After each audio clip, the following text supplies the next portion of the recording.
So, is this insert game video within a stream? In this stream, we'll be going over the event week for this week in Grand Theft Auto Online. But yeah, starting off right away, there is no new vehicle or any huge new content. So this time is purely an event week. And it's the title event week stream instead of week whatever editions I typically do. So there's nothing really of significance this event. It's basically just money opportunities and discounts and stuff. For some reason. But yeah. For title, I chose the Fleeca job just purely because it fit better than the Doomsday Heist. I do feel Doomsday is definitely better, but I just put Fleeca job as title because it fits better in the title with 100 characters. But yeah. Fleeca job will get you double rewards for the week. And you actually get 3 times if you're a subscription person on the 9th gen systems as well. But yeah, Fleeca job is basically the easiest heist of the game. Or at least maybe before Kyle Fleeca heist, it was probably for sure the easiest heist. It still kind of even be. Has the very least amount of setups and stuff, so it's a very quick heist. Unlike other heists, I don't think they increased the money when they did the Criminal Enterprise DLC. For those that do not remember or know, they actually increased the amount of the heist payout normally when the DLC first came out. But yeah, the double and triple, those will be adjusted for the amounts for the increases they did on the heist when the DLC first came out. That's one of those quality of life things they did, whatever. So if you haven't played them in a while, they're definitely going to be paying out a good bit more than usual. Especially the ones on the opportunities right now in the next couple weeks for the month. Then Doomsday bonuses here. Extra 50% money RP. So they're basically gaining 1.5 times on Doomsday heists. I don't think there's any money stuff going on for Doomsday Heist when it comes to the subscription, if I recall. At least not for the actual heists. But yeah, 1.5 times on all 3 Doomsday Heists, it looks like. My personal opinion, Act 1 or Act 2 would definitely be the way to go. Act 3 is an actual fucking bitch to play. That one has all those fucking juggernauts and shit on the actual heist finale for Act 3 Doomsday Scenario. So I do not really recommend that one too much unless you're going for the lump sum I'll go into later. I would definitely recommend Act 1 or Act 2. Act 1 if you do not like doing all those different setup prep missions. Doomsday Heist definitely has a bunch of annoying prep setup missions. Not the free mode ones, I think they call them setup for the ones where you go into separate lobbies. But yeah, the separate lobby setup missions can kind of be a bitch, so if you're not big on this setups, I recommend Act 1. If you're fine doing the setups, and I'm talking to legitimate players, then I recommend Act 2. Because the extra little bit of effort for Act 2 I feel was a bit more worth it. And obviously there's those group of people that don't even do those setups and stuff for their other means. That's what I mean legitimate players there. And then there's a login reward of Black Rockstar Tea. Apparently it's a rare Black Rockstar tea.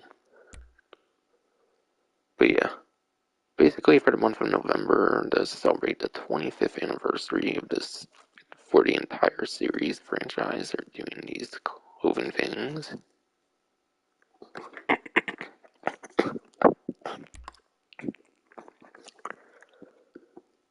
And then some of the subscription highlights here for now. I might go more detail later. Typical 500,000. You get a guaranteed Panther statue each week. So it sounds like you're limited to like 3 Panther statues. At least going off of like the wording and like the newswire for like the heist month. But I don't know, there's actually more than 3 weeks, definitely when it comes to the subscription, because I think it goes to like no, I think it goes till December 12th. So there could be like 4 or 5 weeks, maybe even 6, possibly. So there's definitely quite some money here. So if you're mainly into the subscription for like money stuff, this could maybe be a huge week to do it. So you're not going to get it each time, you're just getting it once a week, it seems. Because that'd be unbalanced if you would get it each heist you do.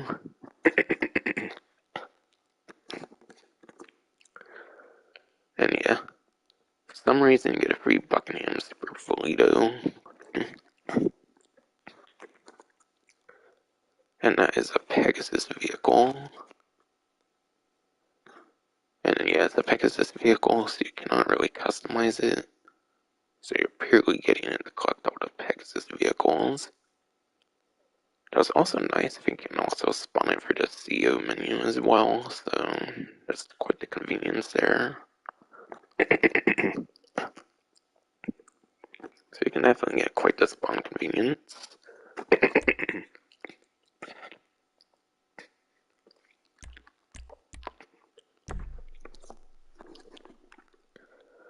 If you had a heist event,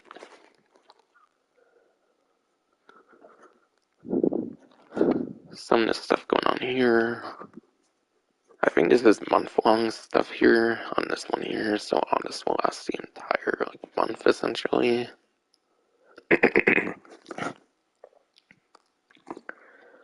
And that is 2 times money RP on setup missions for classic heists. I think some of those on double might be able to go to like 50,000. And I don't think they adjusted amounts on the setups. I think they only like adjusted the amounts on like the finale when the Colonel Enterprise came out. So you might be able to make like 50,000 at least on ones like Pacific Standard, for example, for like the final original heist.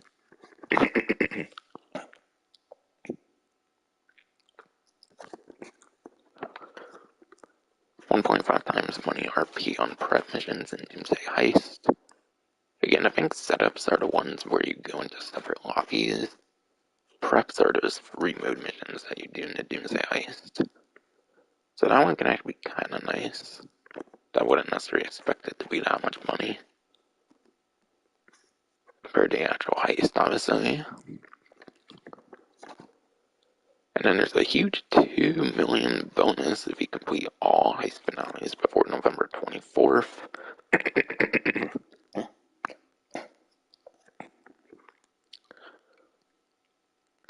So to complete all heist finales before that date, you'll get a huge $2 million bonus. They don't usually go that crazy with the bonus, but given you have to do all the heist finales, it makes sense given all the time that has to be spent.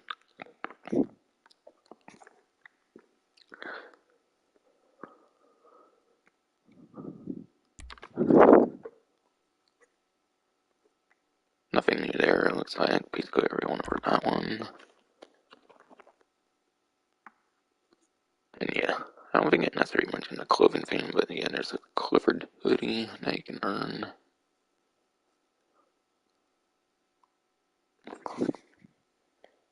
Let me make sure what the requirement is, and it's not necessarily the most specific on the screen there.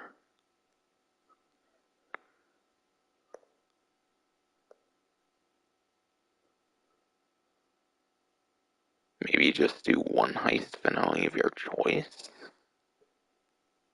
Or you see for that, or I assume you do all 3 of them. Wording's kind of a bit confusing.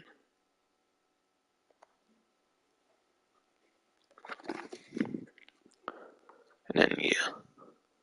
Setup cost for data breaches, bog and Brogum, Doomsday scenario, 50% off. I believe if Colonel Enterprises they made like all the like fees like $25,000. But yeah, I think the Diamond Casino heist and then the Cayo Perico heist only had like $25,000 setup costs in the past.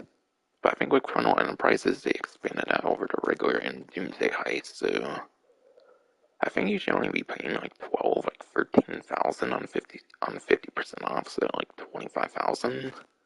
So not that huge of savings, but if you do a lot of the heist, obviously that'll be very nice. So it could be alright savings.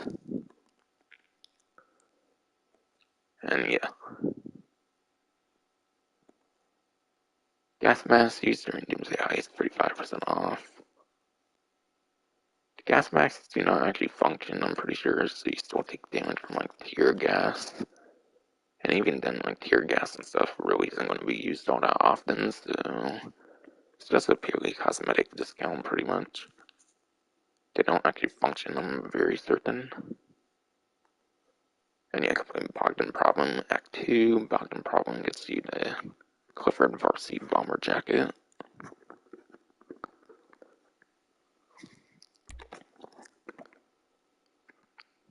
And yeah, as I was mentioning, they're commemorating the 25th anniversary of the Grand Theft Auto series franchise with t-shirts of all things.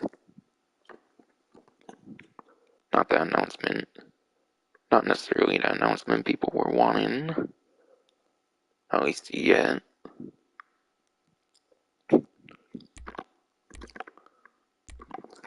And then yeah, Randolph's Motorsport Showroom.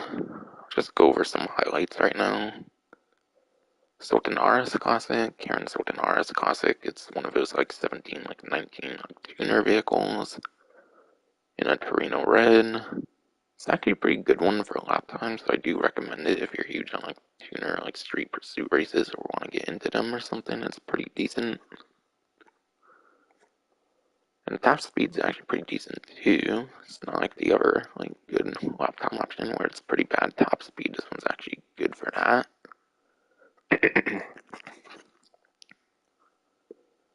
And yeah, bleached brown Vapid Hustler with a basic pinstripe livery equip. Apparently the Sultan RS Classic does not come with a livery for some reason, yet it does have livery support. It's kind of weird, but oh well. And yeah, there's a Ubermax Sentinel Classic in bluish silver with racing blue pearlescent. A little hint, by the way, I believe there is actually a Benny's version coming out for the Sentinel Classic, so you might actually want to be considering getting the Sentinel Classic. I think there's actually a Benny's version coming out for that. Between like a couple of vehicles remaining for the dripping. But yeah, they don't really specify the discounts for some reason on there this time. I think there are ones on discount, but they just put in like the general like discount section, so I'll go in more details later. And yeah, that should be it here for that.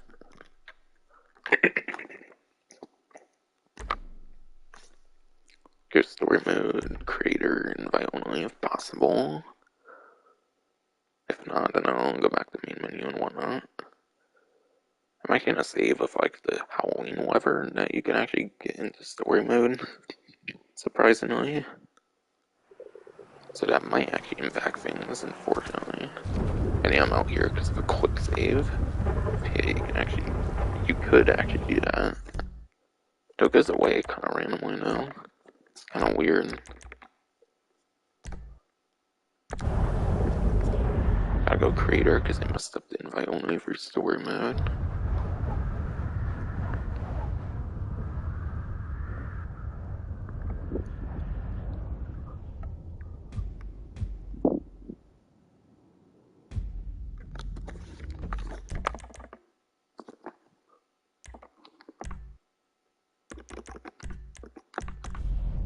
And there, invite only. Probably the fastest way to do it on the nitrogen system since I messed up the proper way somehow.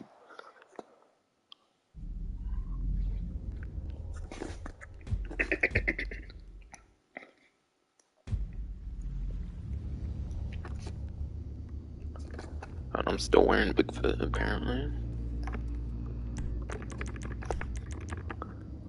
which actually I wasn't wearing on stream. Actually, I did this stream on like the 30th, I think. So I actually did not have it on stream because I didn't stream on Halloween. So I want to celebrate in real life over doing that on a game or something.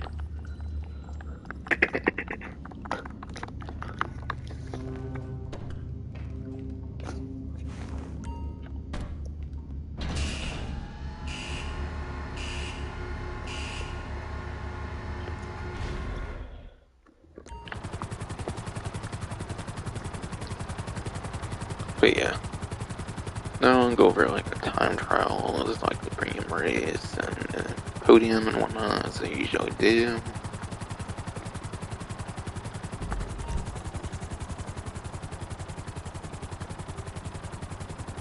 The regular time trial for the week here is up Chiliad, apparently, or it's not bad down Chiliad. Up Chiliad's actually alright. Unlike down Chiliad, that one's an absolute fucking bitch. But yeah. On 9th gen, any of the HSW vehicles would kinda be the best in a typical like time trial, but this one might be kinda different because it goes on the mountain. Okay, I got that black rock surfing, I imagine. Probably did not do that one before, since they're doing it for 25th anniversary and all, for the series and franchise.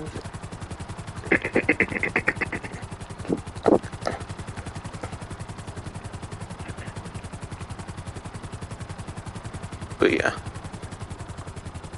HSW Hawktail Drag for 9th gen is the best HSW vehicle pretty much for any time trial, and that's probably the one I would probably recommend if any HSW vehicle on the time trial. Otherwise, any of the HSW supercars could be kinda good if they're even all that usable on this one, given it's on Mount Chiliad. And yeah. For motorcycles on the 8th gen systems,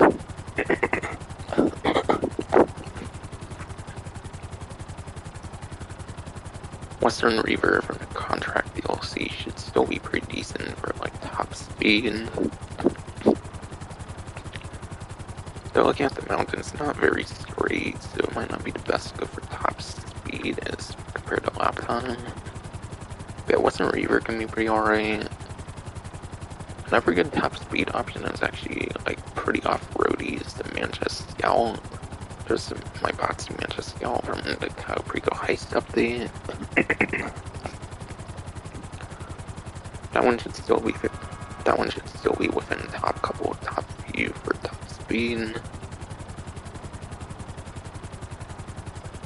And other good 8th gen motorcycles I believe is like the regular Hawktail Drag can be pretty okay and a decent. Still, Nagasaki Shotaro would be a little bit better than that. And then for a pretty budget motorcycle that I know for sure should work is a lot of the time trials came out around like the Heist update, and it was like one of the best motorcycles around that time. Is the Body 801, Pegasi Body 801, like a $15,000 motorcycle, and it's still pretty good. Might be within like top 5 of all 5 time top speed still, despite its low price. So those should be some motorcycle recommendations on the 8th gen. And I'm not going to really bother going over like supercars. I know you show an off-road vehicle, but you should probably just use a motorcycle. Given the narrow pathing and stuff.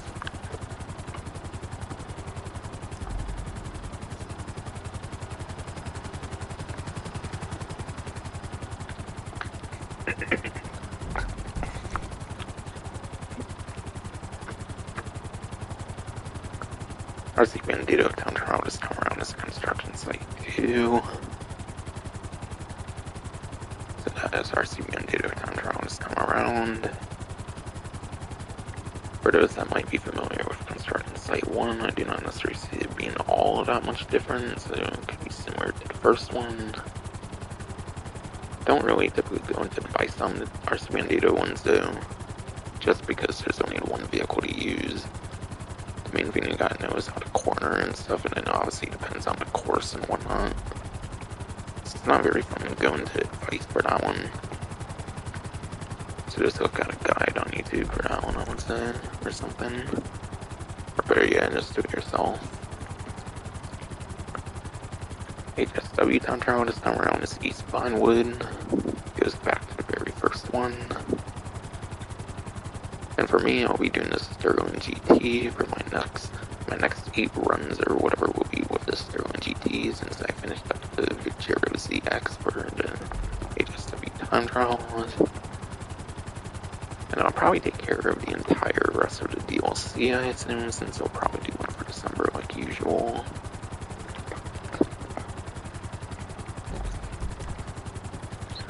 So I'll start doing some Sterling GT HSW runs. Since I think last time I did Cyclone 2 before the Vigero ZX. That one I'm doing both Criminal Enterprise DLC HSW vehicles.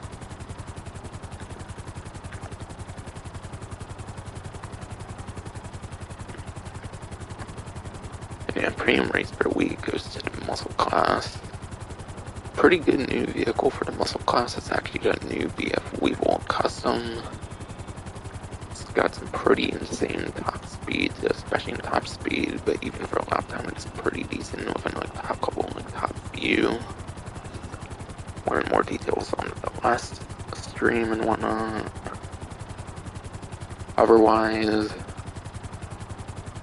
pretty much either of the two HSW muscle cars, especially with Vigero ZX, HSW, and then the Arbiter GT can be kind of alright for 9th gen.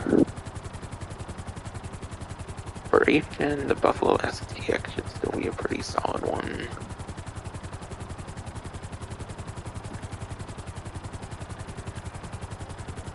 And maybe stuff like the Pisswasser Dominator can still be pretty alright on 8th gen, given there's no HSW stuff.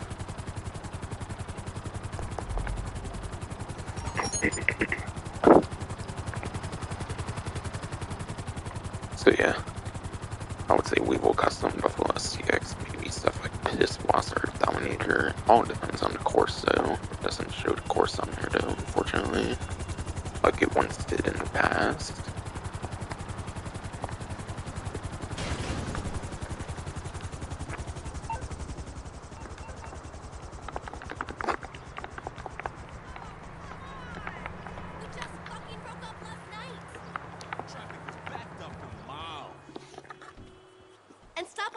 About how spiritual you feel.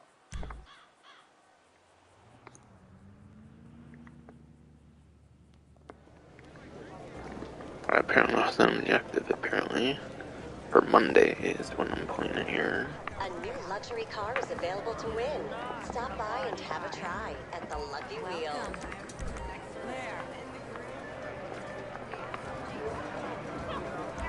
Do my one wheel spin for the week, that's all I really care to do, because the interesting stuff being the mystery basically is the one interesting thing that really piques my interest, like, at all. It's obviously like 1 in 20, so I don't really care to spin each day of the week. Yeah, 10,000 RP, whatever. Latest fashions? What are you waiting for? Life is ephemeral and without much meaning, except for consumption, which always makes you feel better. Podium vehicle this time around is a sport car here, and that is the Pegasus Comet SR, I'm pretty sure. That should be on Legendary, 2-door. From Doomsday Heist, for sure, so just a little more. Alright, yeah, here it is, I'll preview some discounts as well. It's like the Hustler does seem to be a discount, but they didn't really specify that for some reason. So I'll go over it when I'm at Simeon's and Simeon's.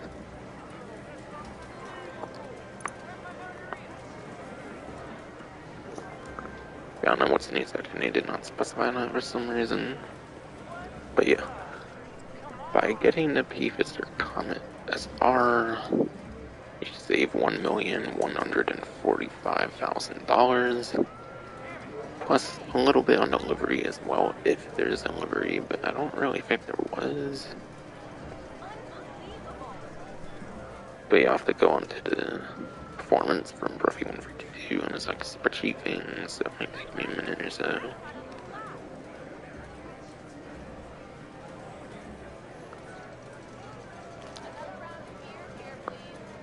Last I remember, it should be kind of alright still, at best. But yeah. Papister Comet SR. That is in the A tier apparently for the sport class. So pretty alright, not S tier, but A tier is still pretty good. Or decent at least. And that is 8th place lap time and then 18th place top speed. So we are within the top 10 for lap time on this vehicle. So it could be pretty alright still. And yeah, there's like 2 HSW sport cars. I think they should probably be brought up like another 2 placements for lap time at least for 8th gen. It could even be like 6th place on 8th gen. So yeah, it's still somewhat respectable. Plus, I believe you actually can use it in one of the like Rockstar created transform races. Yeah, there is like a Rockstar created transform race, at least one, I'm pretty sure, that does use the Comet SR as like the required vehicle. So if you have a custom version, you'll have a little bit of an advantage on one of the Rockstar created transform races. And they don't vault those like they do for some of the adversary modes, so it should pretty much be permanent in the game, pretty much. So it does kind of have a little bit of an exclusive money opportunity, believe it or not, with that transform race. I don't remember what the name of it is, but I do recall it in at least one of the transform races. And yeah, pretty much own all the like custom vehicles for Rockstar create transform races. I would pretty much know that.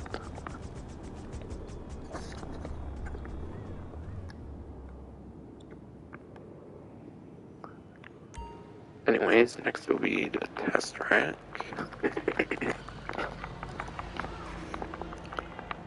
Going over some stuff over there.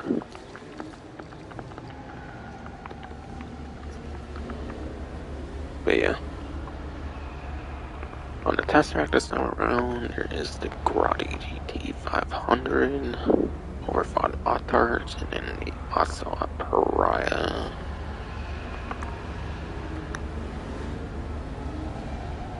Yeah, I don't think that's normally under $1 million. I think that one's on discount, and I think these other 2 are definitely on discount if I saw right as well. I'll make a little check on the newswire before I talk about these though. Make sure they're worth talking about in as much detail. Right, yeah, GT500, Autarch, and the Pariah. Alright, yep, all of them are on discount. So I'll be talking about them all in good detail here. But yeah, Grotti GT500, that should be in the Sport Classic class. Do not really recall it being that great though. Just gonna say that right now, but I'll make sure. But yeah. Coin and Bruffy 132 spreadsheet, the Grotti GT500, whatever, is an E tier sport classic vehicle. E being pretty bad for tier. And that is 22nd place lap time and then 24th place top speed. So yeah, you're not going to get very good performance on this one here. And I think it's on Doomsday Heights too, so I want to make sure it doesn't have like machine guns on it or anything though. Because if it has machine guns on it, then that could actually be pretty useful, but I don't think this one does. Alright, yeah, no, it does not. I'm pretty sure it's a Doomsday one, but it's pretty sure it's from Doomsday Heist, but no machine guns though. So performance-wise, not really a reason to get that. I think all these might be Doomsday Heist too, which would actually make a lot of sense with the heist event month going on right now. Not a Red Dead event month, this one's actually only for a week, kind of. So for the whole month, they're basically doing heist stuff. Hot Heart should be a supercar. Alright, yeah. According to the spreadsheet, Hot Heart is a B tier. B tier, which makes it 13th place on lot time. And 20th place top speed. So, Hot Heart kind of fell off, I would say, both for 9th and 8th gen, so probably wouldn't really get it for performance anymore. Pariah, on the other hand, might still be pretty good. Though it got dethroned a little bit, as I kind of mentioned last week. I kind of mentioned it as well, since in the test rat. And that'll be in the sport class. But yeah, the Pariah is a S tier sport car, so it's in the top of like sport class, pretty much. Kinda. And that makes it a 3rd place lap time and then a 3rd place top speed.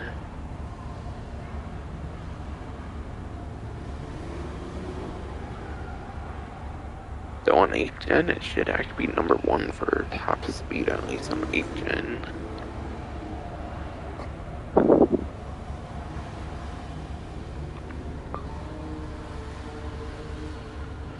And then it might be like 2nd place lap time on 8th gen. So it's already within like top like 2.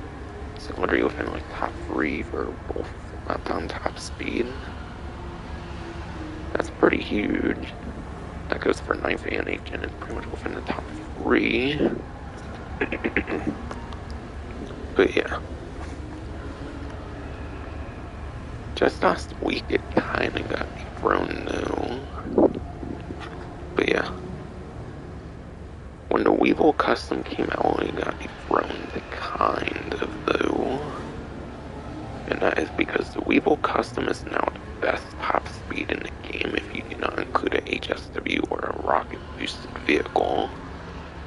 So the Weevil Custom is now the new best top speed when you don't include HSW rocket-boosted vehicles. That used to belong to Pariah.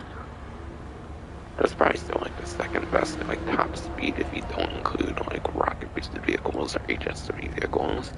So it's still pretty impressive, but it did get recently beat by the Weevil Custom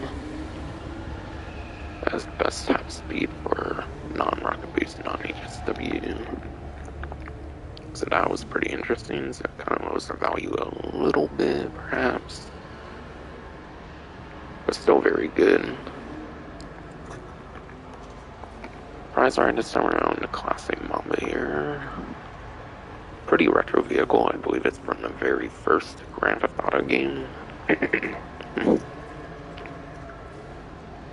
Yeah, the very first Grand Theft Auto game definitely had the Mamba in it, from what I've recall seeing on the GT wikis. It's a very old, nostalgic vehicle, kinda. It's also a sport classic, it's another sport classic, just like GT500 there. But yeah, the challenge this time around, you gotta place top 3 for 5 days in a row for a street race. So you would have pretty much had to been going for this on like Saturday at the latest, I would say.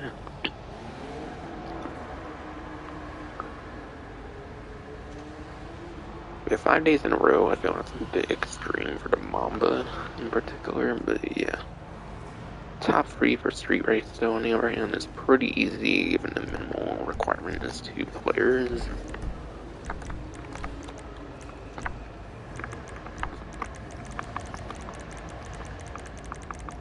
Okay. Apparently street races also have a 2 times money RP right now as well. And I think you also get double reputation for the Carmi as well if you're a subscription person, so keep that in mind. So I guess I talk about the money opportunity here because it kind of fits in with the challenge here. But yeah, street races, those are pretty much just going to have the typical race payout. Typical race payout, even with the 50% more due to criminal enterprises. It's not going to be like a huge amount per se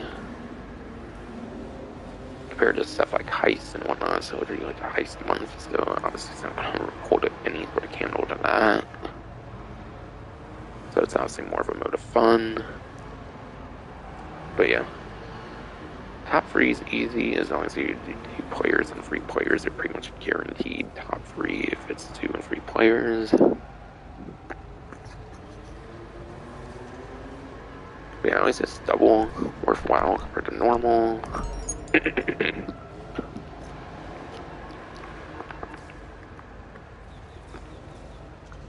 But yeah, 5 days in a row is pretty ridiculous. They pretty much had to have started out on like Saturday.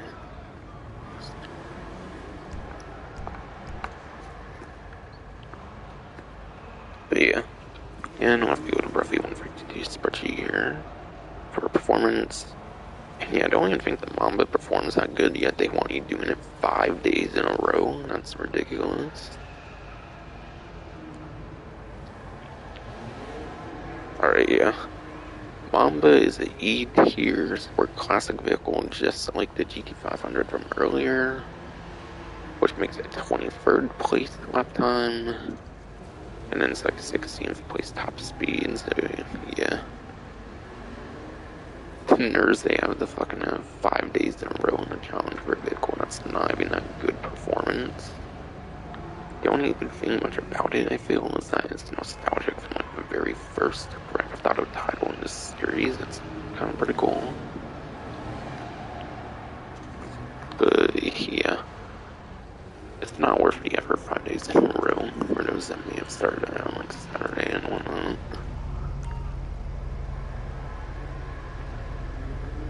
Something I will say though is they did add delivery support though as well during like after hours. Yeah, I think it released back in 2015 on GTA Online, but it actually did not have deliveries until like mid like 2018. So they did add deliveries support a couple years later. So that was kind of a nice way to revive the Mamba a little bit. Still, I wouldn't really get it just for deliveries. There's lots of vehicles in the game with deliveries in the game that perform much better. Pretty much every vehicle these days has deliveries, pretty much.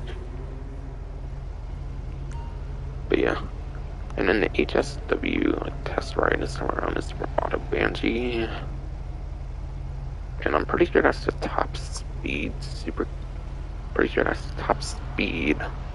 sport car in the game. So that's the top speed HSW sport car. So you want to be using that one on like highways and stuff. So it's not the more useful one like the S95 is for the HSW vehicles.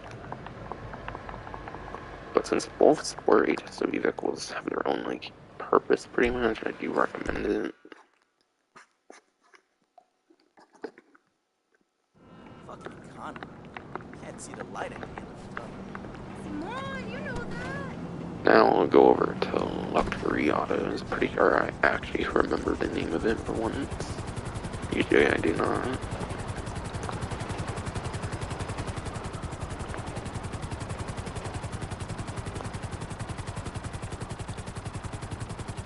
Payphone hit, not doing that, nothing going on with it. There was not long ago, I think there was like a mask or something, but I didn't really feel like doing it just for a clothing item because the Payphone hit itself was not one money opportunity or anything.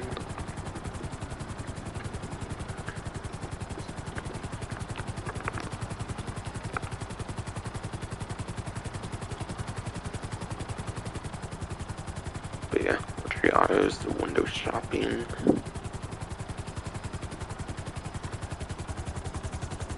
But yeah, Luxury Autos, the window shopping area here.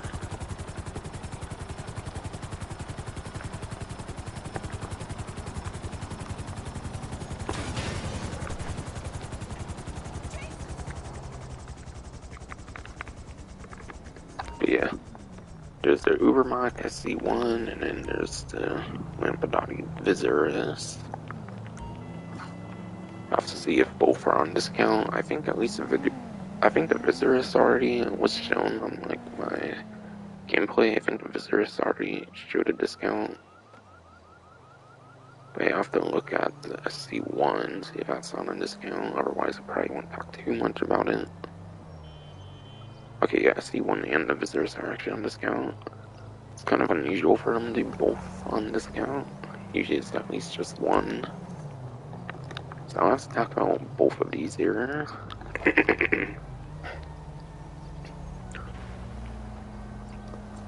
But yeah, if I remember correctly, the Ubermacht SC1 is actually not that good performance, unfortunately. But yeah. Going on Breathy 152 spreadsheet, the SC1 is an E tier supercar. E being pretty bad again. And that would be 44th place lap time and then 45th place top speed. So you're getting like the 40s for lap time and top speed. Pretty bad. Performance wise, I do not recommend it. This one, on the other hand, I'm not necessarily going to talk too much about performance here because there's something interesting with it.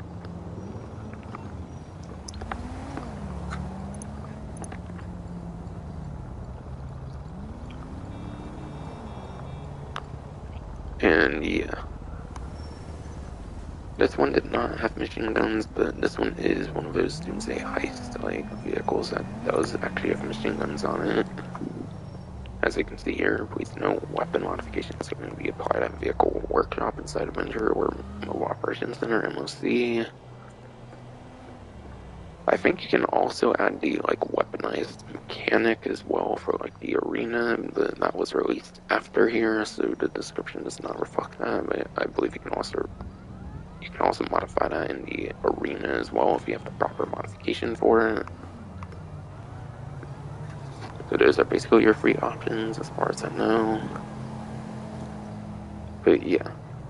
Viserys has machine guns, which means it can be kind of slightly useful for money opportunities. I would say it's more of a VIP work kind of vehicle. It's probably best for like the simple money making stuff, like VIP work stuff, like Headhunter. Something like Headhunter, and that would probably be kind of its best usage, I would say.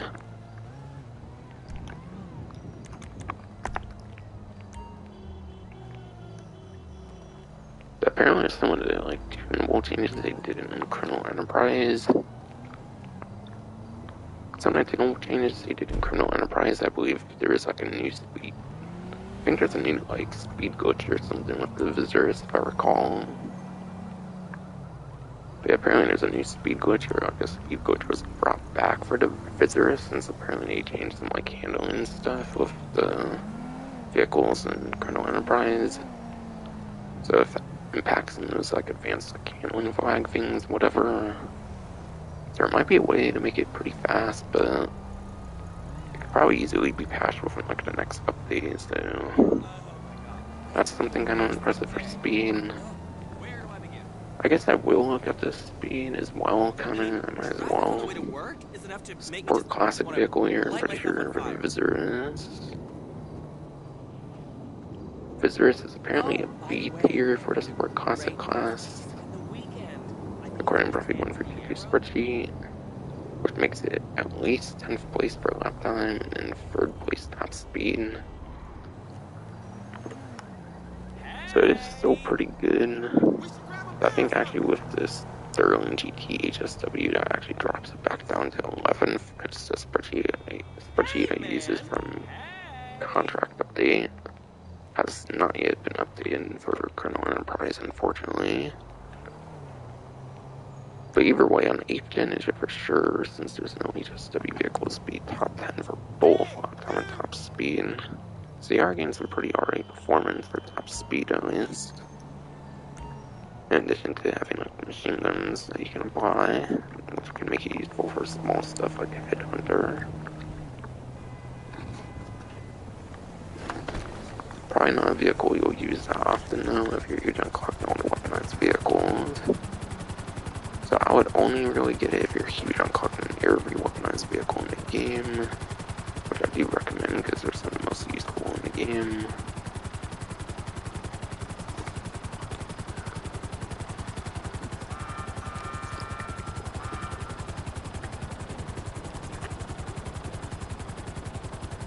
And now I want to go to Simeon's here.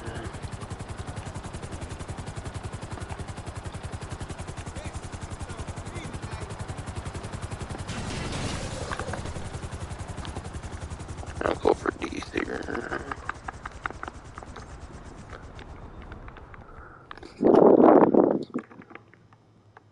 But yeah, Karen Sultan RS Classic.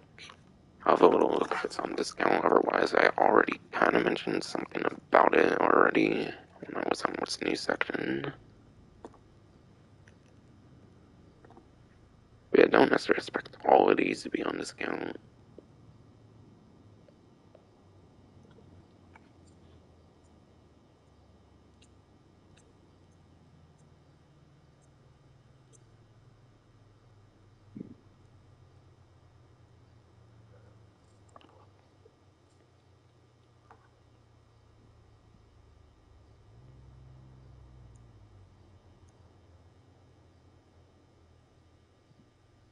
Alright. Sultan RS Classic is not on a discount, but it is pretty good performance though, like I mentioned earlier, for those street races and like pursuit races and whatnot, because it's like #1 lap time and whatnot, like I mentioned earlier, so it is still worth getting even though it's not on discount, kind of.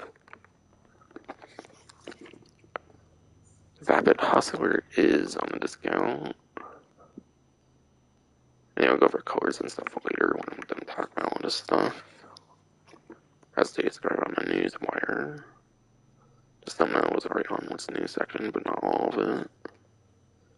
Yeah, Vapid Hustler is on a 35% off discount. That should be a muscle car.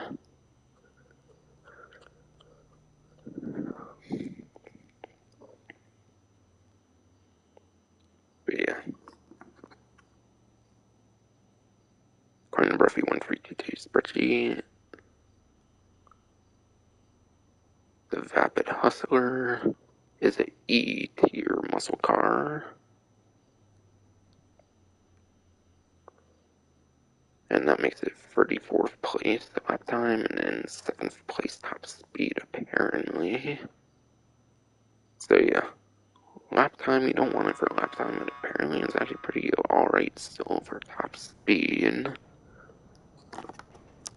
And yeah, that 7th place is with 9th gens, it's even a bit better, maybe within like top few to like top couple even for like 8th gens, so at least top speed for like highways and stuff can actually be pretty alright. But yeah. Something else worth mentioning is that the Hustler actually appears in Grand Theft Auto San Andreas as well. So it appeared in the 3D Universe games for... But yeah, it's in the 3D Universe for the Grand Theft Auto series as well. So it's a pretty nostalgic vehicle. I believe it's the vehicle that, like, Denise has for the, like, first girlfriend you attain in San Andreas. We had that, like, story girlfriends, the first like story girlfriend from San Andreas that has this vehicle here, I'm pretty sure.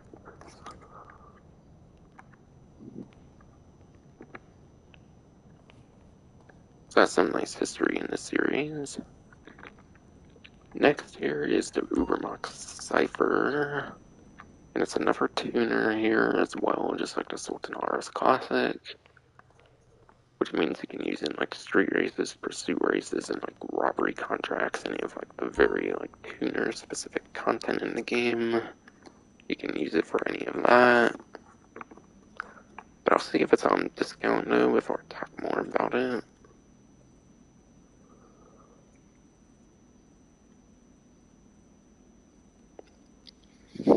But yeah.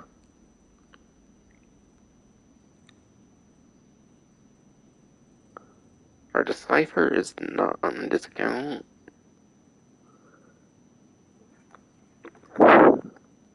I'll speak about the livery though later on. Apparently it has a pretty limited livery on it right now. I'll go a little more into it later now. And then there's the Hermes, and then there's the Sentinel Classic, both which I believe are on discount. See Albany Hermes here. That is on a 30% off discount. And that is a muscle car. And yeah, according to Bruffy 152, spreadsheet is E tier for muscle car class, which makes it 26th place lap time, and then 12th place top speed. So maybe it's like, maybe at best on HN it's on like 10th place for top speed. No, actually there was new muscle cars of Chrono Enterprise, and no. This thing's definitely out of top 10 for both lap time and top speed now, no matter like what platform you're on, I'm pretty sure. So the performance doesn't really stack up anymore, I would say. So performance would be kind of a pass now. Plus they actually gave the vehicle for free. There was one time they gave the vehicle for free, it was during one of the like festive surprises, they gave it for free. It was pretty cool. But yeah. Even though it has bad performance, it's another returning vehicle from like 3D Universe, just like the Hustler here. And yeah. Albany Hermes, I'm pretty sure that first appeared in Grand Theft Auto Vice City. It was like the Cuban gang car of Grand Theft Auto Vice City. It was pretty cool. Or at least the Cuban variant is, and then there's a civilian one in Vice City as well.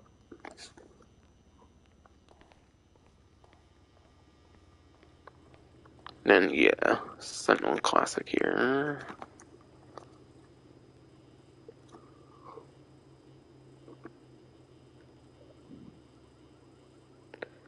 Ubermax Sentinel Classic, that is a 35% off discount.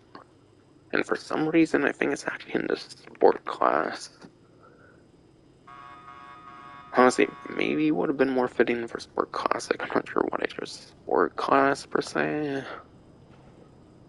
I don't know, maybe it's as sporty as like the one in like, maybe it's supposed to be as sporty as like the gang version in like Grand Theft Auto 3 and like Grand Theft Auto Liberty City Stories. I don't know. Maybe something like that with like those gang versions or why. I don't know. Sometimes they make some really weird classing decisions.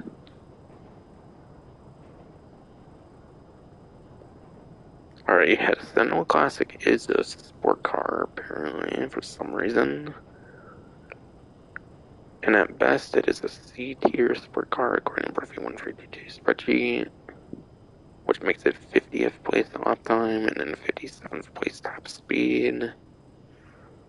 So yeah, you're not going to get good performance at all in the Sentinel Classic here. But, as I kind of mentioned earlier, I think this vehicle, from what I saw from the drift feed and from the leaks and stuff, does seem to be getting a wide body version. I'd probably check it. I'd probably make sure on that.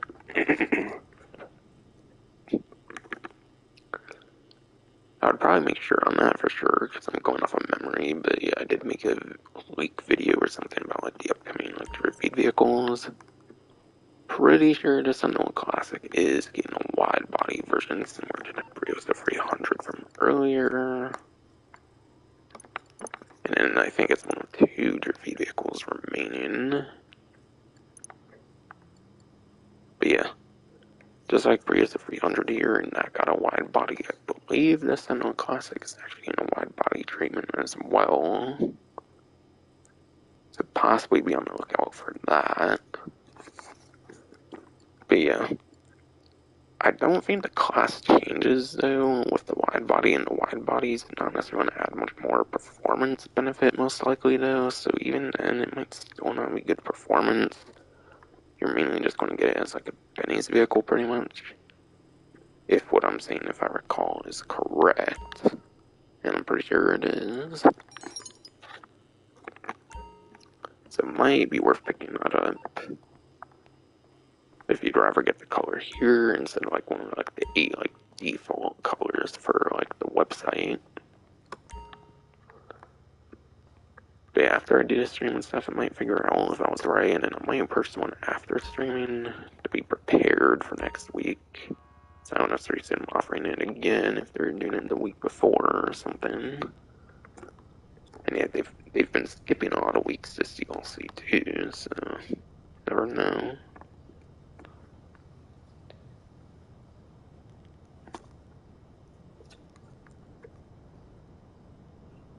But yeah, Karen's looking RS Classic is just painted Reno red. No livery on it for some reason again, as I was able to show earlier on this new section. But yeah, bleached brown Vapid Hustler with a basic pinstripe livery equipped. There's a basic pinstripe livery on there. Oh, it's not like stuff on the roof, I believe there.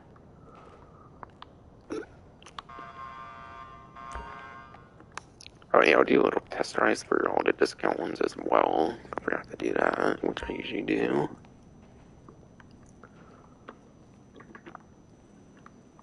But yeah, Ubermax Cypher.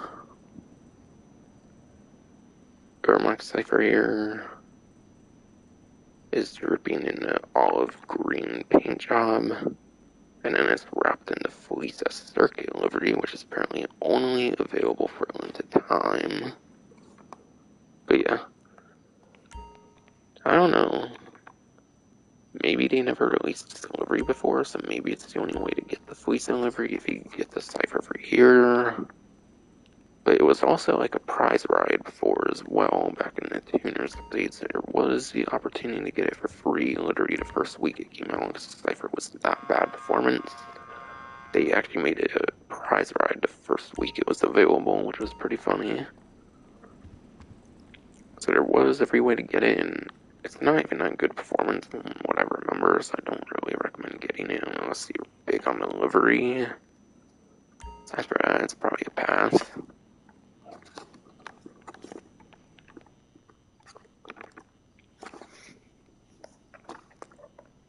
But yeah, a black and pearlescent race yellow Albany Hermes with Ghost Flames and livery. God damn, the pearlescent's pretty crazy on the black. Holy shit, honestly, I kinda didn't even realize it was black, to be honest. Pretty cool one, in my opinion there. And then, yeah. Sentinel Classic is in bluish silver with racing blue pearlescent, apparently. No livery on it. For some reason, could again be hinting at the thing being a drippy vehicle, still needing to release for that Sentinel Classic wide body, I'm pretty sure it is. But yeah, that's not on discount, and the Cypher's on discount, but the Everfree were. I meant to go over it, like, wow, I like drove it, and it can be kind of distracting sometimes.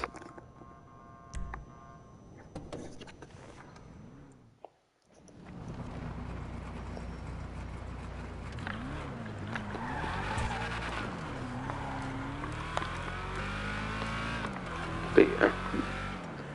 And like usual, keep in mind this is actually stock performance, so you're not going to get the actual true performance I mentioned earlier, which is like that number 7 top speed, I believe, in this case. But yeah, this is stock performance, not great performance when you're doing it for simming, because obviously they're just for show pretty much, and for testing, they're not going to have the engine upgrades on them. Obviously, I can kind of see a little bit of that top speed though in the stock one here, for sure. I can kind of see it a little bit, yeah. Yeah, it seems pretty quick for a vehicle that looks like this, for sure, so I think it's kind of able to be seen on the custom, on this stock version as well.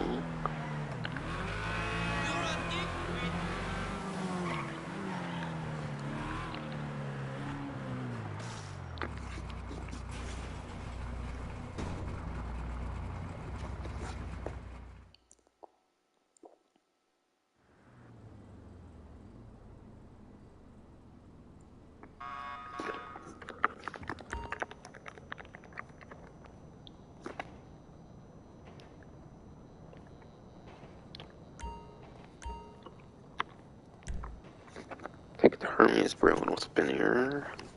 There's actually something I forgot to mention on the Hermes that I wanted to bring up. It has to do with like hydraulics on it. Get a car lower in there, but yeah, when you drive it, it raises up, so it does have a kind of has hydraulics to it. They're not true hydraulics because they don't player control them. I don't think. Not player controlled hydraulics.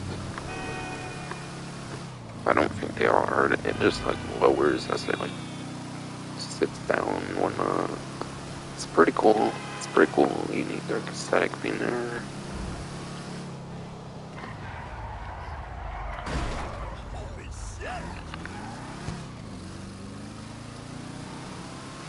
And yeah, not as good of a muscle car as the Hustler for top speed though, apparently, once customized.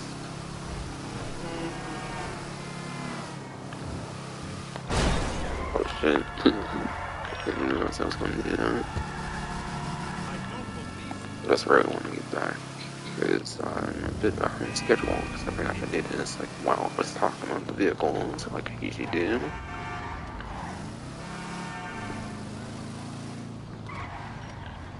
It's kind of hard to look at a spreadsheet and do this at the same time, to be fair. And then also talk to the DualSense microphone on the PS5 I was in. And yeah, this one is the worst performance apparently of the free on discounts. Yeah, don't necessarily expect this to be good. Plus it's sport class for some reason. When they're like regular Sentinels, like a coupe. I don't know why I couldn't just say a coupe and be a classic coupe or something. I don't know. Certainly at least sport classic. Yeah.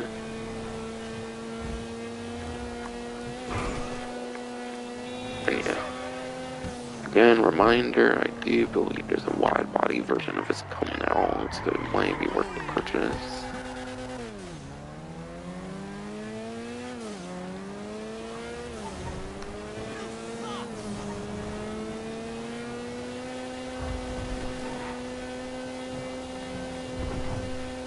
The only reason it might be faster than the other ones again is they're not with engine upgrades or anything.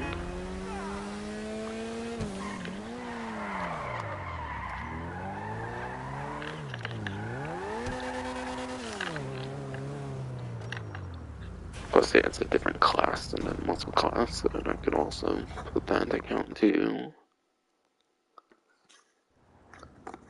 So that was a little test drive recommended to you for each of the discount vehicles. I would say the best one to get would kind of be the Hustler, just purely based on performance. Best one to get for future sakes might be this one. Again, it's a wide body one that's apparently coming out.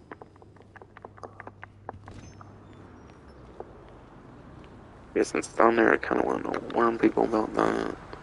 Even though it's not yet seen content, I do like people to be informed.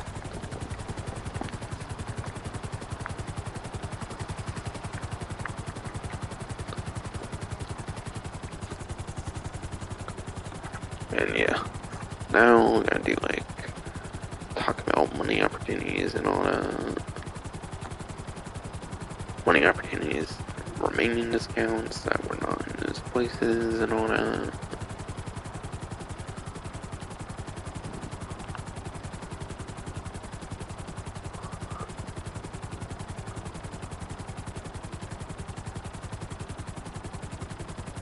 But yeah, pretty sure when I was on What's New section, I already basically talked about the setup missions with their payouts and whatnot. I think I said previously it could be like 50,000 on like double or something. Assuming they didn't like up the payouts and the setups on like Colonel Enterprise when they did those quality of life changes, it might still be like 50,000 or so on double on like Pacific standard setups. I think it's the most you would get from the original ice stuff. And yeah, the prep missions for the Doomsday Heist, I'm not really sure on the amounts that you would get on it, but it's free mode stuff, so it's probably even worse, I would say, than the setup, like, payment for the original heists, even those are in separate lobbies, and those probably pay a little bit more at least. But yeah, their setups and stuff, so their house is not gonna be that crazy.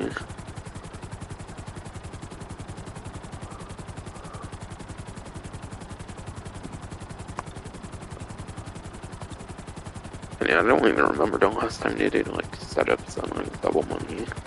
I think people would do the setups instead of like the actual heist, and Rockstar didn't really like that, so I think they like nerfed it or something. Or not nerfed it, I think they just stopped like doing setups and stuff on money opportunities. Or that's the assumption at least. They didn't like people like doing mainly the setups over the finales. I think it's been a while since I did like setups on double, so it's nice to see it back at least.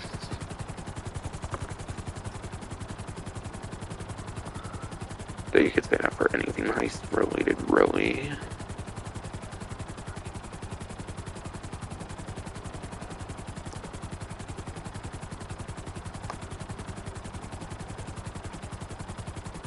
Already talked about the lump sum for the next 3 weeks, doing all the heist finales.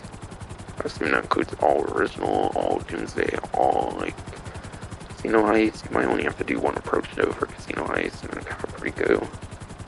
I assume one approach on that one.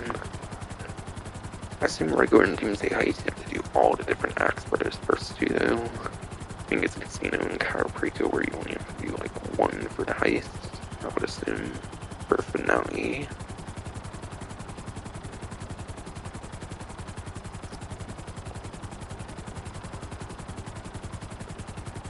And yeah, 2 times on Fleeca job is probably still under $1 million, by the way.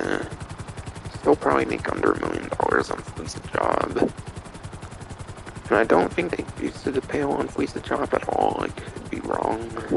But given how simple the heist already was, it didn't really need a payout boost. I don't really necessarily think they did a payout boost like they did the other, like, original and Doomsday Heist when they released the Criminal Enterprise. So I would assume it's still like the same like 2 times amount it was like before Criminal Enterprise came out. And yeah, you get 3 times, which might get you over $1 million on like the subscription though, on the next-gen systems.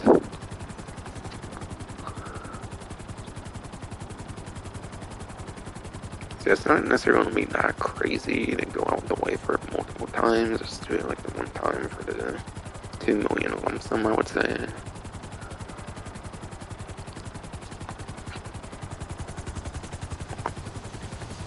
Maybe I'll do one a bit later.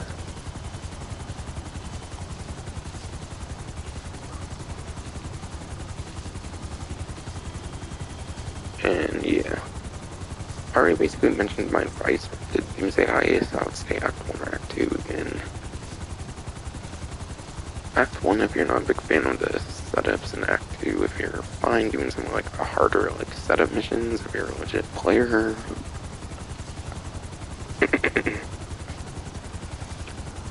In Act 3 I'll just flat out avoid for grinding. Just do the one time I would say for the for Act 3 I'll just say do it the one time for the 2 million lump sum. Just like Fleeca job technically. So at least Fleeca job is easy and like consistent money. Unlike Act 3 I would say.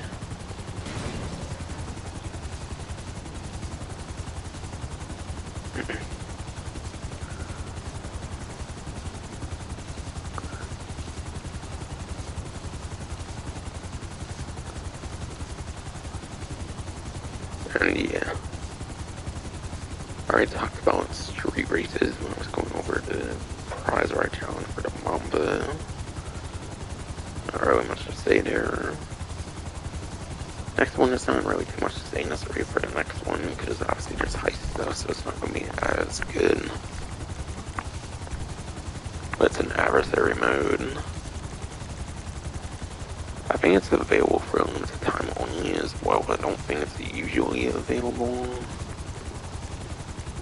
The hardest target, I don't think they usually have that one available, so that probably comes back for the month of November here.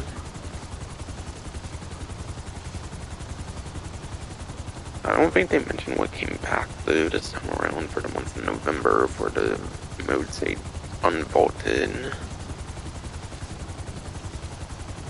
But yeah, every month they basically unvault different like adversary modes and stuff, but I don't seem to see a mention of which ones they brought back, unfortunately. So I'll have to kind of do some guesswork here this time. Try to think of what was and wasn't in here.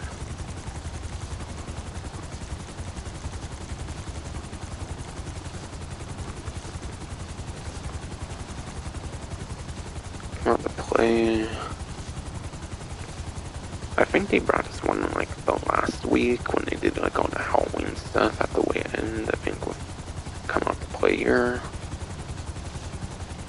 Maybe they're leaving it in for a while still, at least for the month of November still, at least for come out to play. So this one might still be available since that like last week of October.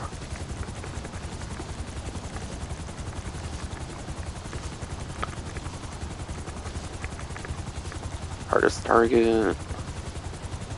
But yeah, hardest target, I don't think they had that one out for a while, so I think this one's brought back for November here. I think so.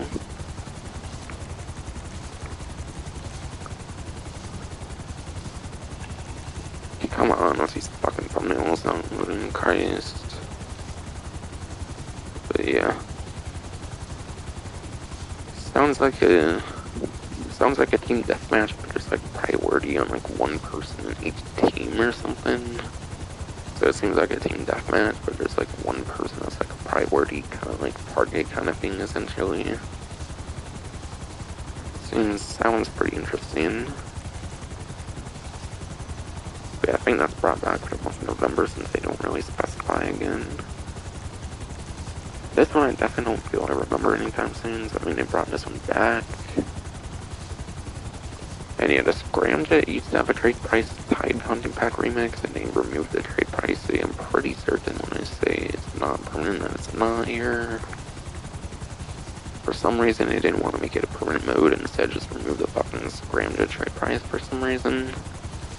So I don't think that's the issue anymore, so there's like no incentive to play this unless you want to play it anymore. So yeah, Scramjet I think does not have a trade price anymore, you just buy it outright now. The Honey Pack Remix is a pretty fun mode. I like the remix ones a lot.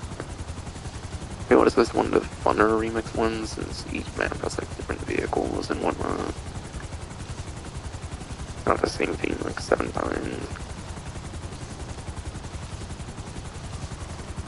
Might be one of the more like funner like remix modes similar to the recent Vespucci Job remix they kinda did for the one of the last couple adversary modes they released kind of recently. Yeah, it's a pretty fun one. All kinds of different stuff they use on each map. Like you can use Vigilante there with like Rocket Boost, against like the Dune from like San Andreas. Armored vehicles against like Festival Bus. Pretty fun ones here.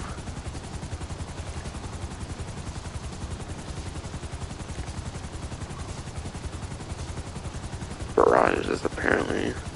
I know you get to use weapons on that one though. Speedo Custom, which has like the ram at least. Maybe the 7 from like the first maps would maybe be the most interesting with like Rocket Boost and like the rams and like Speedo Custom, whatever. Keep the Pace, I think they actually had in here for a while when they brought it back for some reason. I don't think they ever actually removed this one for a while for some reason. Yeah, I don't think it was a permanent key moved a while back or something. Okay, Last vs. Damned as well seems to be back from like the end of October when they brought that back. So perhaps for the rest of November, you can still play Last vs. Damned,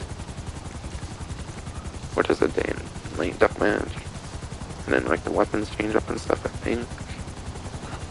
Uh-oh. They removed Judgment Day, but that makes sense. Yeah, they removed Judgment Day, it looks like, but that makes sense given it's a Halloween game mode.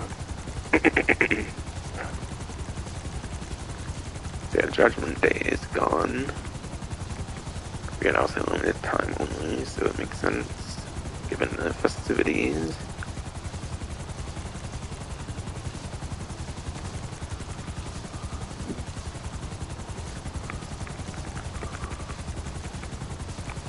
Rhino. I don't actually think Rhino was in for a while. Only has free maps for some reason. There's not many maps for that mode for some reason, but yeah. How many foot soldiers does it take to take out a Tango God? Human vehicles and armed only with stick bombs try to stop one or two in a Rhino. The Rhino clearly has more advantage as a fucking explosive cannon that has quite some range to it. Sticky bombs probably don't have as much range to it, and you're in like non-armored vehicles. I hear people do not like this mode at all. I hear people do not actually like this mode traditionally, so yeah. Pretty interesting choice here. I don't think this has been in for a while. So I believe Rhino's brought back for a limited time here. So that's pretty interesting.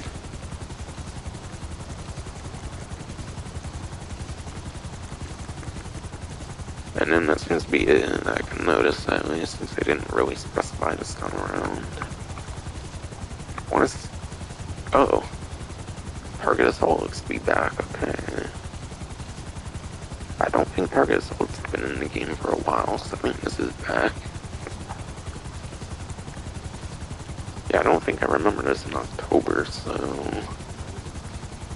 in a bunch of months beforehand. But yeah, Target Assault. I think you can actually use custom versions of vehicles in it, so it's pretty interesting to be able to use like custom versions of certain vehicles. I think you can. So that'd be like the air carrier on the first map, Technical Aqua on the third map, Mirage on the fourth map, Surgeon Pickup Custom, whatever, on the fifth map, Technical Custom on the sixth map. And then, yeah, 2 and 7, you cannot do engine upgrades for those, so those just pretty much stay stock on the armored box build and the turret and limo. So that's kind of a recommendation of the 5 maps that might be most worth playing. But yeah, I don't think Target Assault's been in for a while.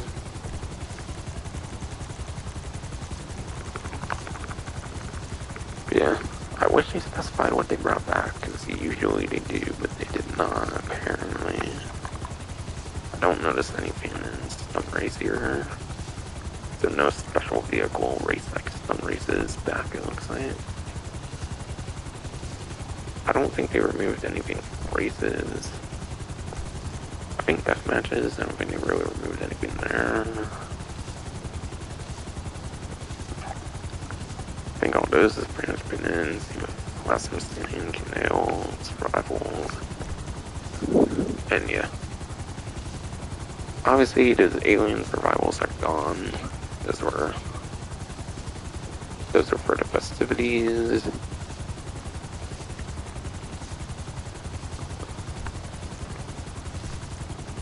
All the missions have pretty much been in, no doubt. Besides for the ones they removed for a while.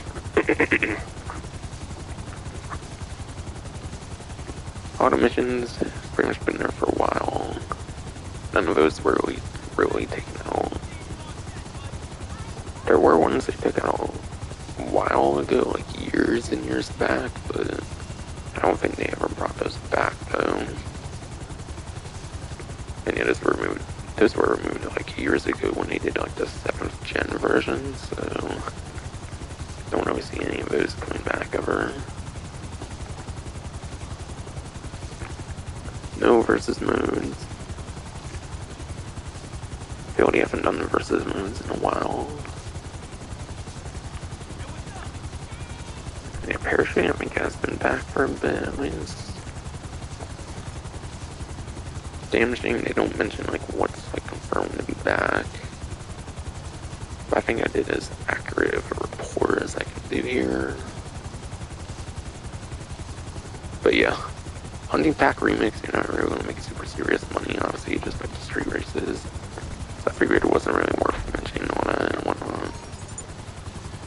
But yeah, since it's starting a new month, they put different modes back in the game again. So I figured I would do my best to see which ones, since that information was lacking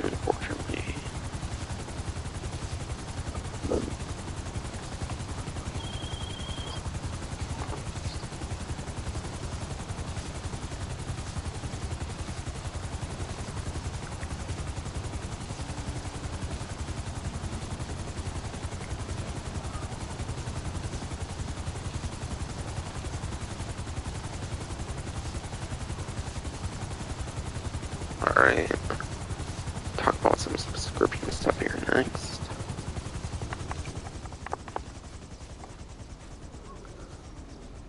So I have to go to the subscription thing here.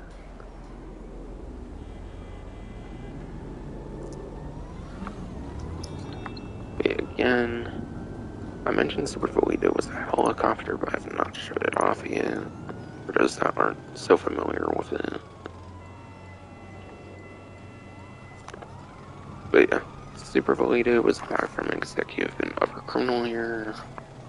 So by getting this vehicle from the subscription, you save $2,113,000. And yeah, that was before Smuggler's Run, so it's not a personal aircraft. Not by default, it's not a personal aircraft. You have to put it in the hangar to turn it into a personal aircraft.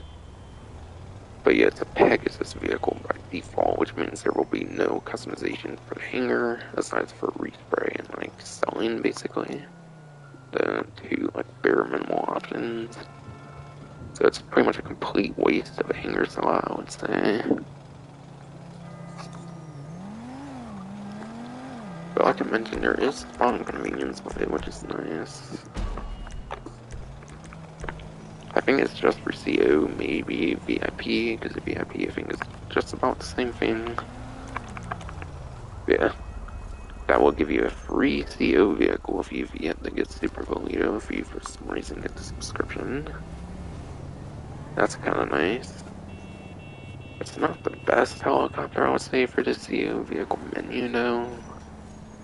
I think it's the only one that has, like, drinks in it and stuff, so that's pretty unique. It's a vehicle that's, like, drinks and stuff in it that you can spawn, like, literally next to your feet. That's pretty cool.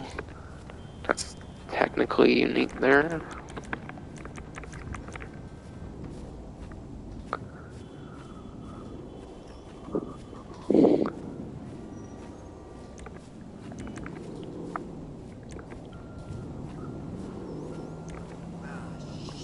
But yeah.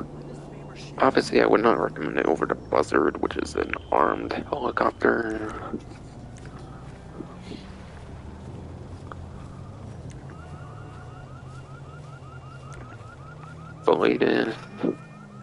Velitas is technically better off than the Super Velito, and that's because the Velitas has some pretty good top speed. Velitas, I think, is better top speed than the Super Velito. And yeah, being an air vehicle, you definitely want top speed over that lap time, I would say, to get from point A to point B.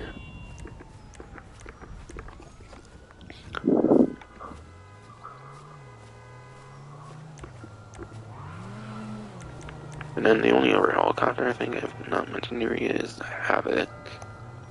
Havoc, unfortunately, you do not get a weaponized one for the CO mini. You're just getting it for like spawn convenience, and it's not armed like the one you can get at the hangar that you can modify. Unfortunately, it's not armed first one. So I would say it's like the worst, like second worst helicopter option here. Honestly, I would say the Havoc was. I wouldn't. Honestly, I would probably say the Havoc is more worth using even in the Super Volito, I would say. Because it's a one-seater helicopter, it's pretty small and stuff, so it's not too spacious for like vehicles to run into and whatnot, possibly. Kind of. So honestly, I think it's kind of the worst helicopter option you could choose for your... But still a free helicopter that you have, like, nice spawn convenience for us, so... Could be an interesting reason to get it, I guess. Though I recommend just getting $2 million. But yeah, especially with the heist stuff going on, you don't even need the subscription. You can easily just see the heist and go on Opportunity for the month of November and easily get it yourself, though. So I wouldn't get the subscription for that. Definitely not. I wouldn't get the subscription no matter what, to be honest.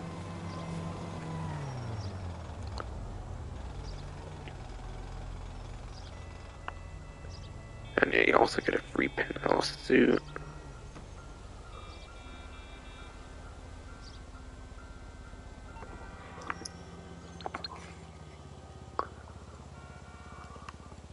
and that's on regular Dynasty 8.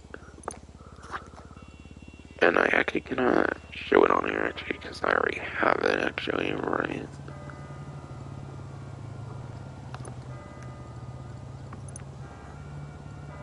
And yeah, I also can't see the icon here because I have all of them there as well.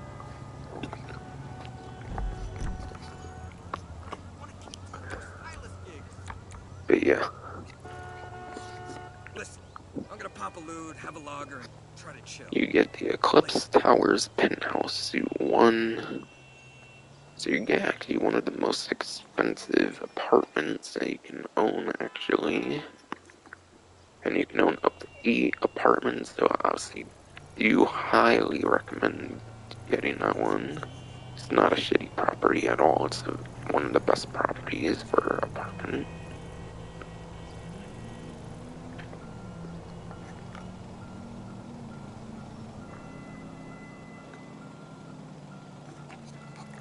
And yeah, being a penthouse suite, you can actually change the interior as well.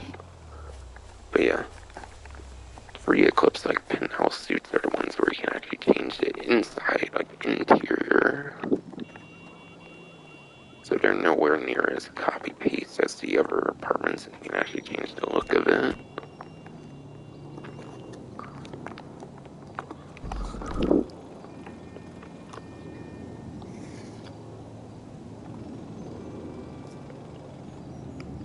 You ready to game tomorrow? You know it. And yeah. You also get a free apartment style change for That any look of the is free so penthouse stale. suites. Corporate shit. So the way they worded it to me, it sounds like you only get to change the style one time for free, since it's a free apartment style change. So it sounds like you only get one time of doing that, otherwise you have to pay up like everyone else. So make sure you want the look you see. I think you can preview them anyways. I think you can actually kind of preview them when you're inside and whatnot, but make sure you choose one you absolutely want. Because it sounds like it's only a one-time thing for the subscription.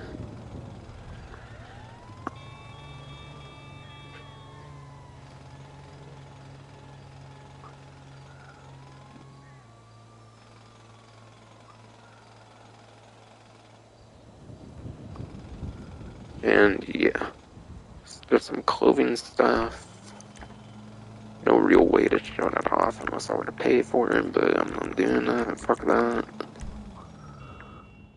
I'd rather pay $8 for a verified Twitter thing. And I don't even hate Elon.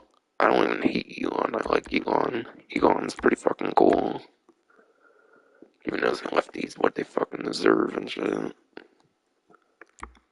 I ride with Elon. He's cool. Fuck the Elon haters. Honestly, I should have more worth it than GTA Plus. From what I've been hearing, he's going to do with that verified stuff and all. I don't know. But yeah. Here, this will do for the clothing thing. They don't update it, unfortunately, on the screens here. But yeah, there's a still slipping tie-dye tee. Still slipping tie-dye cap. Not sure why they're bringing back still slipping.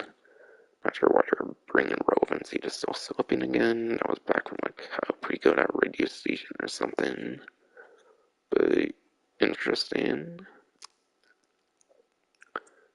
So tie-dye tee and cap with still slipping. And then utility vests and bulletproof helmets. So if you have the subscription, you get free utility vests and bulletproof helmets. Both actually provide gameplay advantage as well.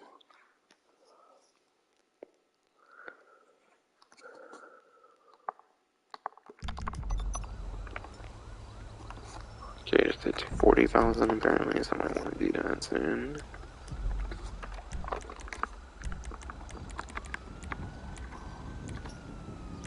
But yeah, utility vest, bulletproof helmet is basically what I have on the bullet resistant outfit.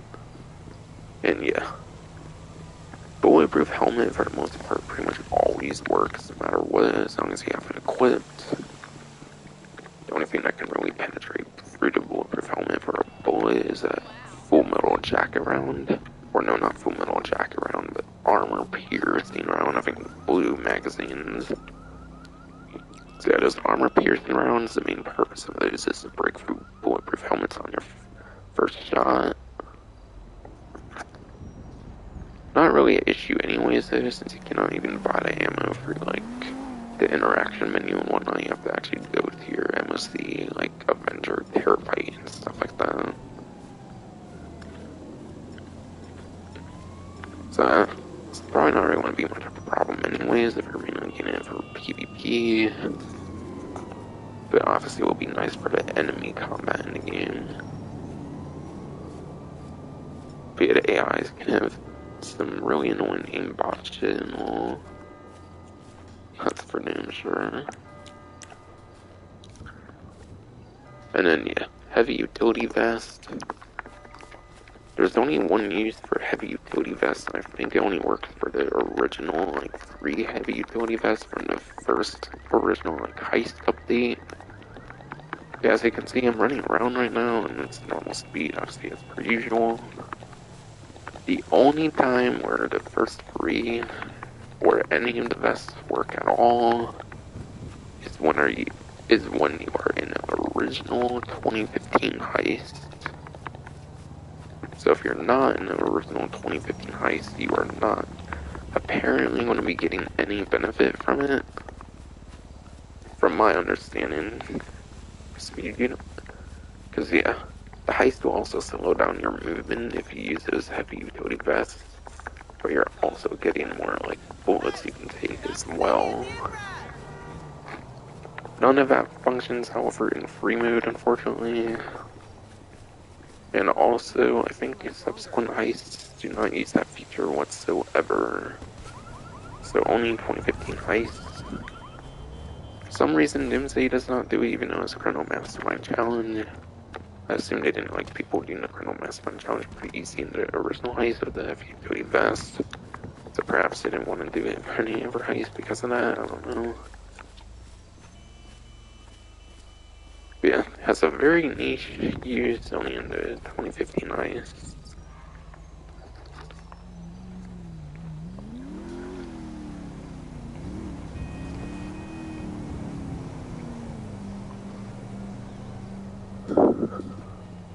So make sure when you get a heavy utility vest, that's like part of the heist update. I think it just says heist for the 2015 heist update. Those are the ones. Those are like the couple that actually work in their particular circumstance.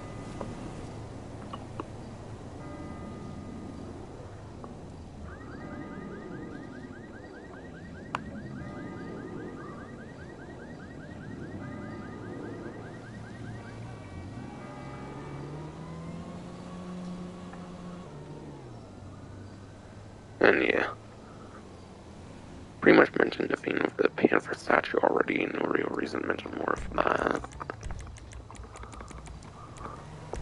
But yeah, a reminder, you're getting 1 Panther statue per week, it looks like.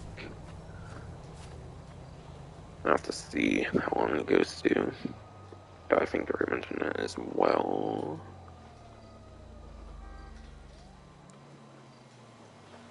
But yeah, trying to see if there's a date.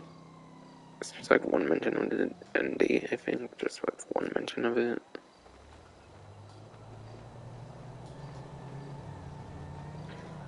Come on, there was a mention of it, I'm trying to find it.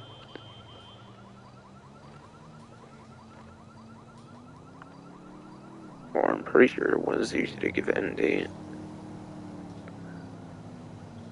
There's definitely an end date on here, I'm just trying to find that shit.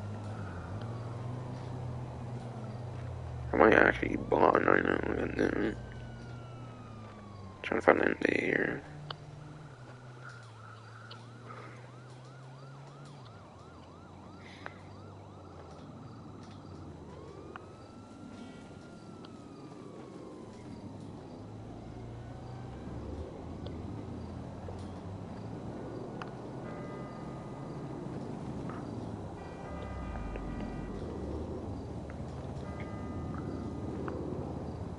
seriously trying to find an end date for it. I could have sworn it was like December 12th or something.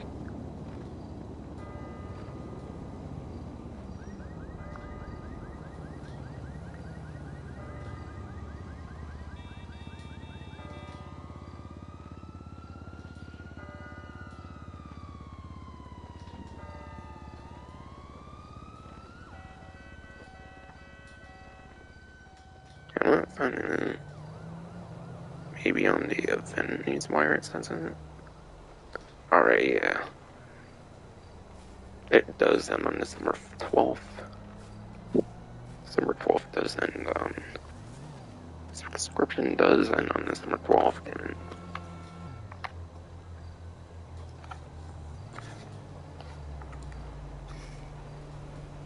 And yeah, it started on November 3rd.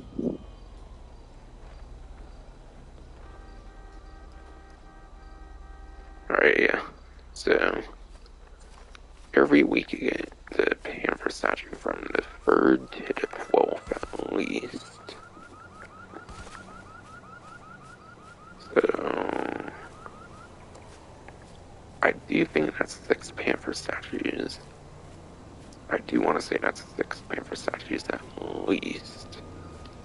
So that should be the amount you get. And I think you can get almost 2 million on hard mode. You can get almost 2 million up to, I think, on hard mode. Maybe over 2 million if you have like gold you can obtain and whatnot. So that might get you around like 15 million maybe if you do each Panther statue and you get some pretty good loot and stuff. So you could get some pretty nice money for the subscription perhaps.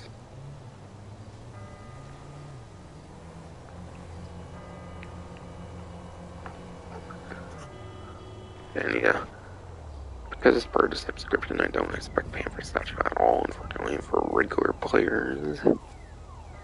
Which is unfortunate.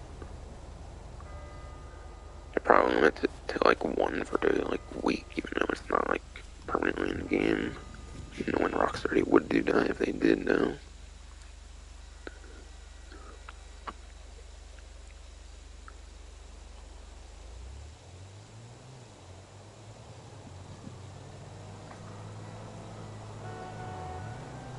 And yeah, bonus and classic heists. All 5 of the heists are paying out extra 50% money. And it also halves the prep fees for the original heist. But yeah, I think right now prep fees are waived for. I think right now the prep fees are like 50% less for Doomsday for the actual event. But all regular heists seem to have like 50% off to like $25,000 fees. I think they changed it to Infernal Enterprise, so that will be like 12 or 2,000, I'm pretty sure. Only huge if you do a lot of heists.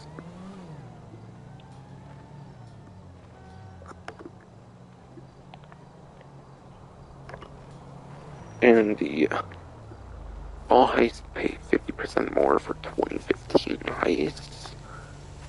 So all 2015 heists at least 50% more.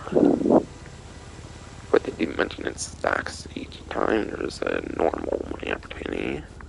So for example, if we drops 3 times because it gets stacked and multiplied because of the stuff going on for the current week for all players.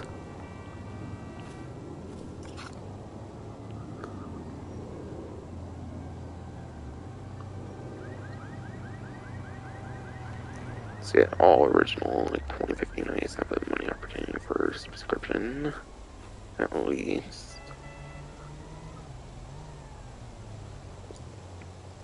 And yeah, car meet rep bonuses on all LS car meet races. That includes the sprint challenges that you do in the car meet and free mode. And yeah, I showed street race.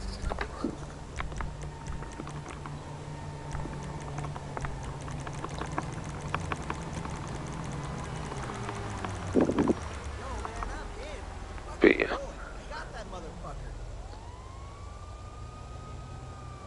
There's also double the car meet rep reputation for the car meet for pursuit races too. And all the rest of it's just typical stuff, so that's pretty much all to mention here. But yeah. What's it called? Pretty scummy that the Panther statue seems to be getting limited for the subscription this time around. Can't always give one Panther statue. I'm assuming they won't even do that for regular players. That's pretty sad.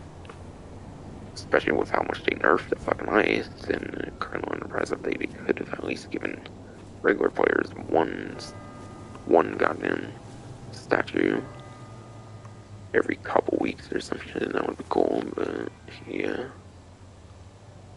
Cockstar is a Cockstar now.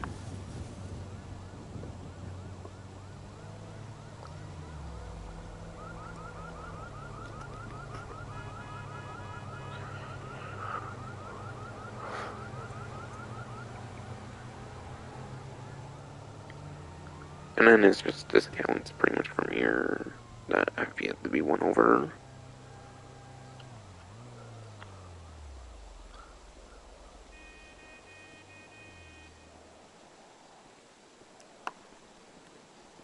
I'll go over property first, and then I'll go over the rest of the vehicle ones.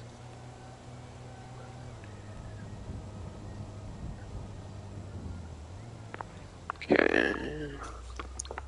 Property discount this time around relates to the Doomsday Heist, as you would kind of expect with the main theme this time around.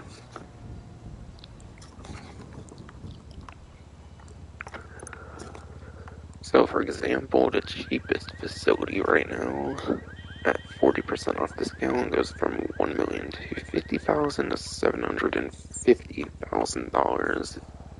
And yeah, if you are big on playing Act 2, the Doomsday Heist is actually a pretty decent location, at least for the actual heist finale for Act 2 of Doomsday Heist. So there, even though it's as cheap as it does have some utility.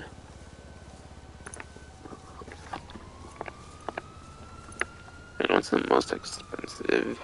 Actually, I'm not gonna really care, I'll just go with the cheapest one here and whatnot. Upgrades modifications are also 40. So that'll be cosmetic style, graphic. And yes, even get the orbital cannon 40% off. Woo, as if more people need this. Goes from 900,000 to 540,000. So you get 360,000 savings there. Not too much different. But yeah, honestly better than ever, and that might just incentivize a bit more griefing. Cockstar. But might as well include everything, I guess. There's not really much of a good use for this, or pretty much just gonna wanna, like, you're just basically paying money to get a kill, basically. The cheapest kill of the game. Might even destroy other people's shit when you do it. Or like a business, meaning a public lobby. Though honestly, that's on them if they don't do their fucking business stuff in a private lobby, since they can do that now. So since there's invite-only sale missions, like, that's kind of your own fault if you get my orbital cannon and if you're taking that risk and stuff. Not that should really be happening anyways, per se, but yeah. Security room.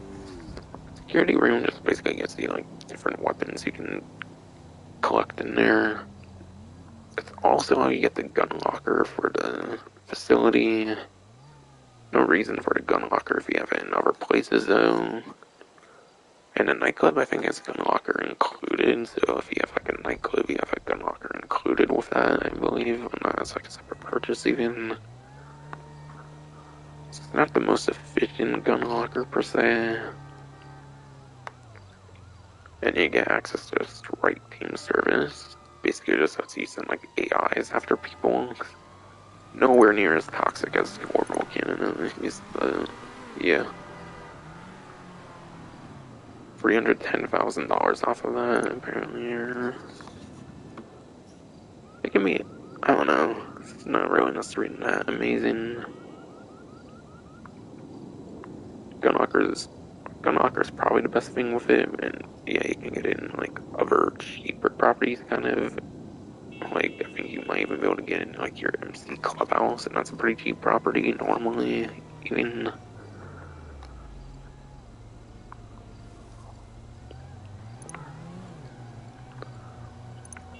And yeah, that's only really a big deal if you don't like clutter in your weapon wheel, essentially. And yeah, lounge, privacy glass, and then just cosmetics. Yeah, honestly, so far, the security room is the best thing until the bottom here is sleeping quarters. And yeah, sleeping quarters, as per usual, is how you end up like spawning in your different properties and whatnot. So if you do not have the sleeping quarters, I do not think you get to spawn there. So you need the sleeping quarters if you want to be able to spawn right in your facility. And yeah, it's a pretty good spawn location. You get access to certain air vehicles that can only be stored at the facility, like the Mammoth Avenger and like the Thruster. So you get a couple access to like air vehicles, which is definitely quite nice. Not necessarily the most efficient air vehicles, being the fucking Avenger and then the Thruster. Avenger's big and like bulky and not necessarily anywhere near the fastest. And yeah, the jetpack. Jetpack's a pretty fun one, but yeah. To get it taken off again pretty fast, you gotta use that like Jado Frost if you got that. It's definitely pretty nice to have a spawn location, getting access to a couple air vehicles. That alone, I think, makes it quite worth the sleeping quarters. But also, you can just keep going in different lobbies and then keep spawning at your facility. So that makes it quite nice for doing more of the Doomsday heists. I would say it's definitely one of the best couple to few spawn locations in the entire game. I would say maybe like top 3, top 5, I would kind of say. For spawn locations, at least in my opinion.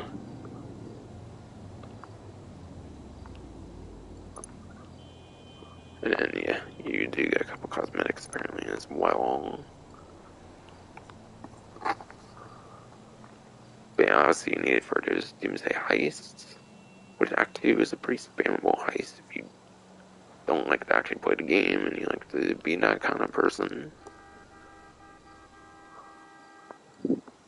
Besides for that, they're nowhere near like the greatest heists to replay, though.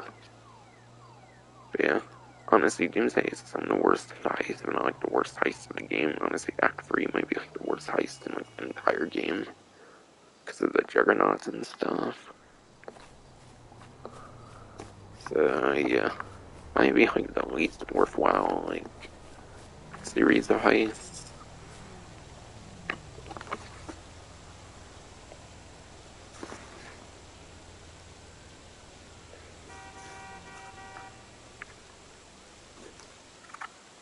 I already talked about the gas mask. You're not actually getting like tear gas protection. Even if you did get tear gas protection and stuff, you're not really going to be getting hit by tear gas in like a player versus player situation, I assume. So they're literally just cosmetic. And yeah, there's some vehicle discounts to go over still, at least 4, 5 maybe.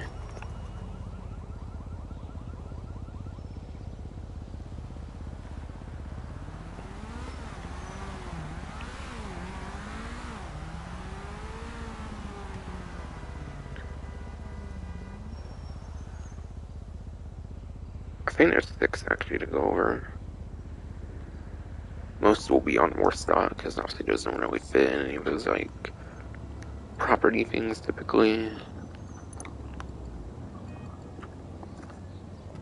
Yeah, I think there's still one on like Southern that was nowhere really to be seen.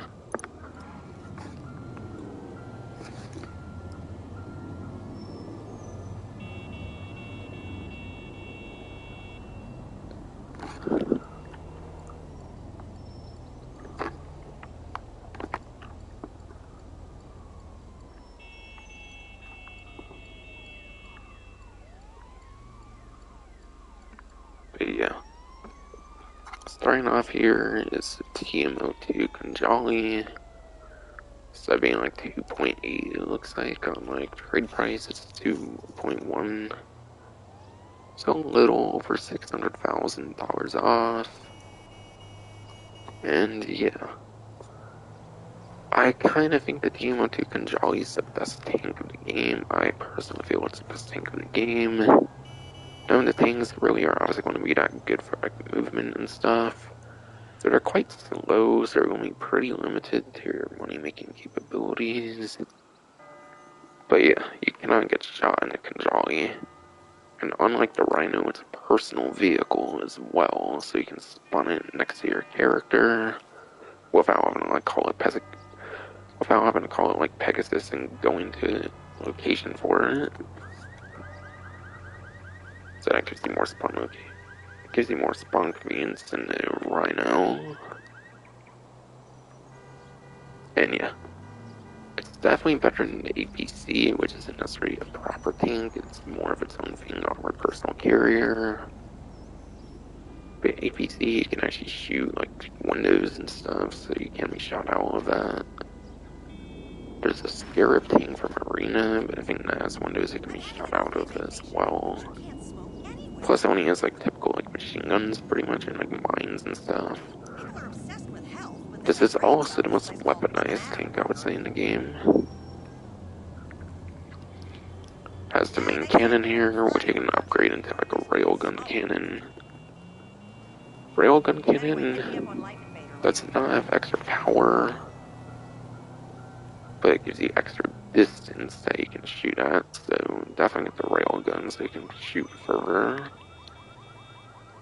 Comes default with the machine gun, which I think the like front passenger uses machine gun, and it's a 4-seater tank, which is cool. Then again, so is like the APC and maybe I think the Scarab as well, actually. So the last couple tank kind of vehicles basically had some pretty decent seating capacity of 4. The Rhino being like a 1 or 2-seater. But yeah. Seats 3 and 4, you can put like grenade launchers on here. Yeah, the grenade launchers, they have pretty limited angles from what I remember. They're not as like free aim as like these two here. Yeah, just like grenade launcher things you can put on like sides, and they shoot at pretty limited angles. So you can add this there, but they won't be too impactful per se. And yeah. Honestly, similar to like the Visitors I mentioned earlier, might be best for something like Headhunter and like, not Sightseer, but like Headhunter over kind of like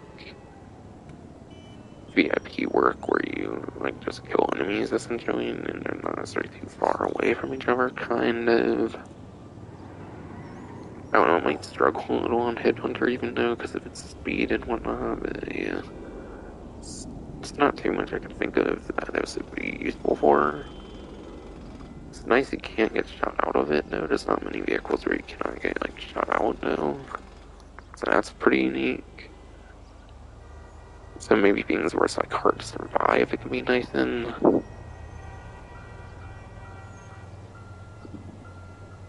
So maybe it could be useful for like certain contact missions, possibly, but only very particular ones, perhaps. But yeah, pretty much small money making stuff.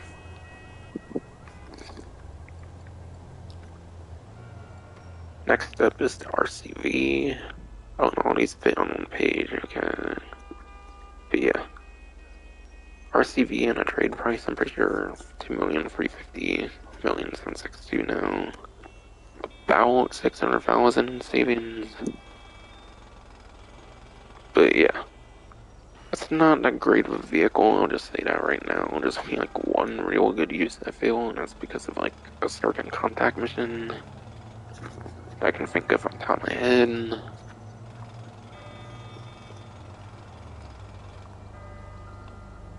But yeah.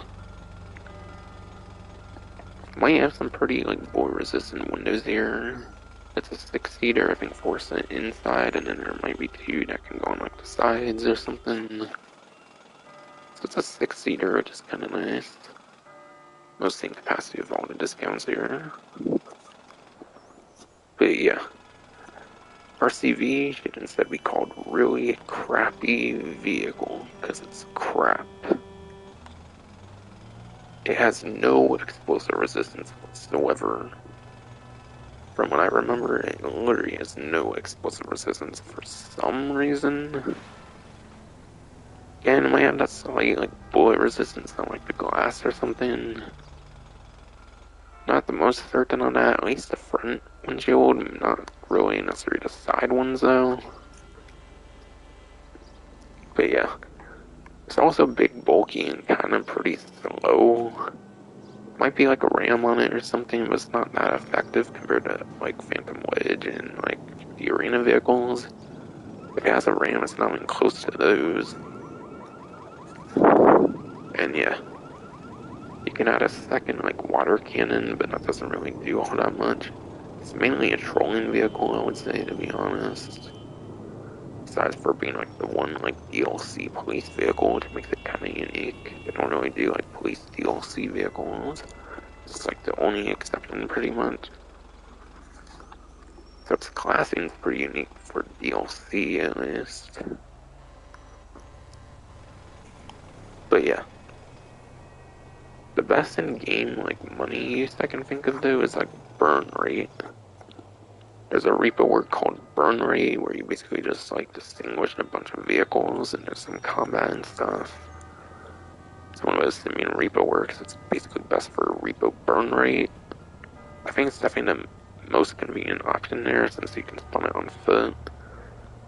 Whereas a fire truck, you have to call through Pegasus, or you have to call the emergency services. I do think this is the best option for repo burn rate, so at least there's that, but yeah. On like double money and stuff, it's only going to make you like 50,000. And if they were to do like insane 4 times money at one point, then that would maybe like 100,000-ish at most.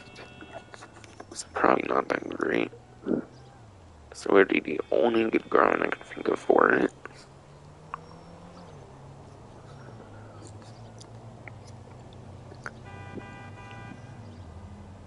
But yeah. Next is the Akula. Buckingham Akula here, whatever, is a stealth helicopter. And it's a good stealth helicopter.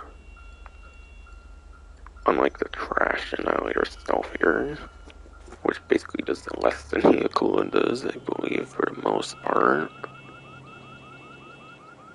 But yeah, for example, I don't think this has as much explosive resistance. The Akula actually has an alright bit of explosive resistance despite being a stealth helicopter.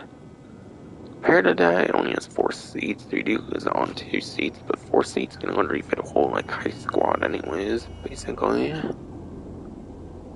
And yeah, you get machine guns. Nothing special on machine guns, it's just typical machine guns.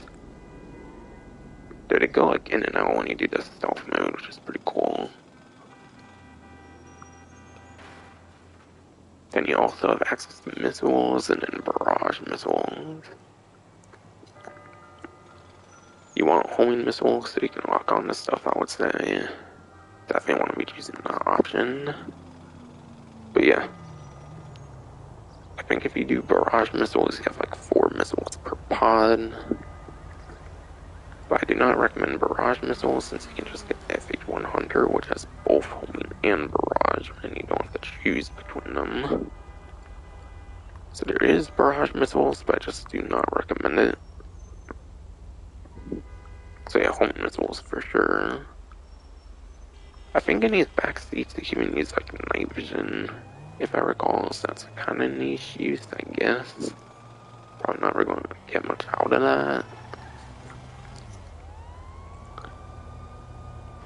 I forget if you can do bombs on this one as well. You might even be able to do bombs on it too. I could be wrong though. So that would give it a little more utility, but you mainly just need homing missiles. And being a stealth helicopter, you can put yourself off of the map like whenever you want, pretty much, which is pretty cool. Being a stealth helicopter gives it some of the most utility of a helicopter in the entire game. So I think it's one of the best helicopters of the game.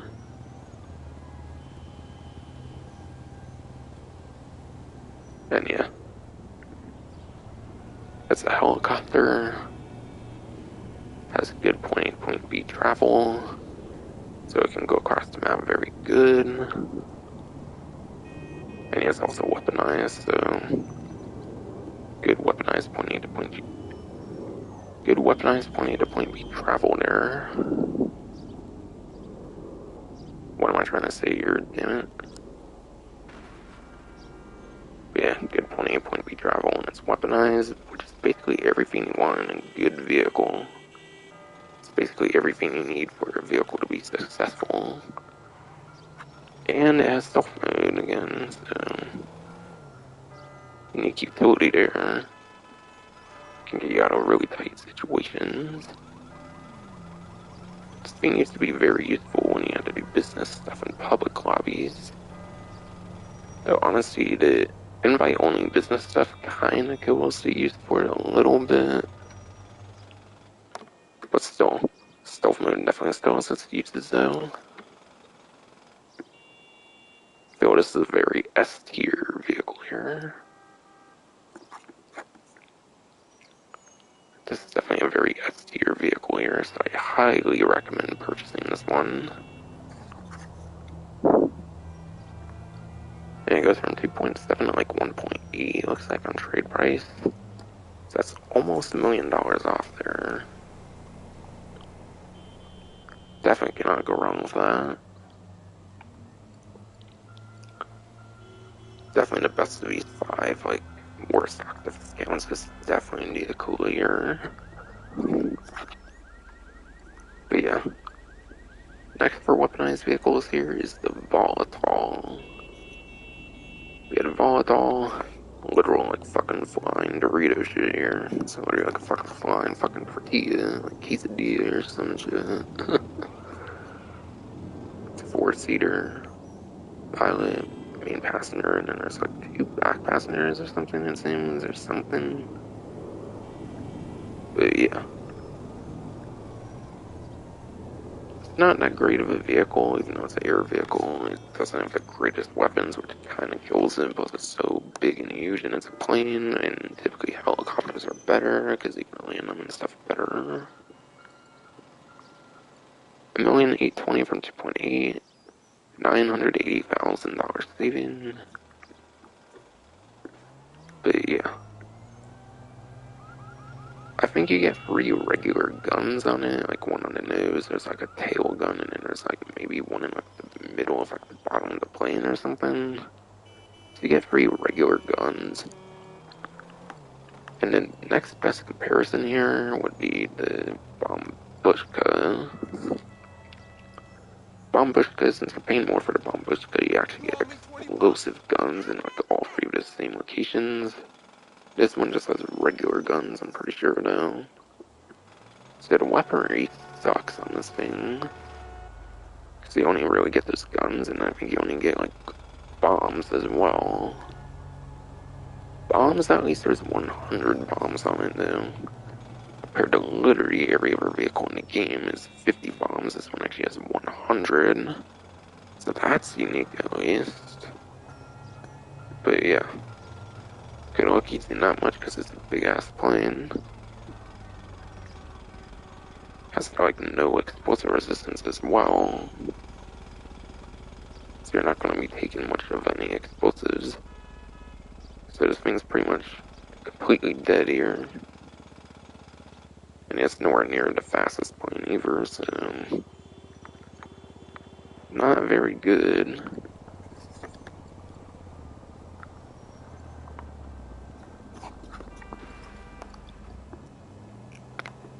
And then there's the Barrage.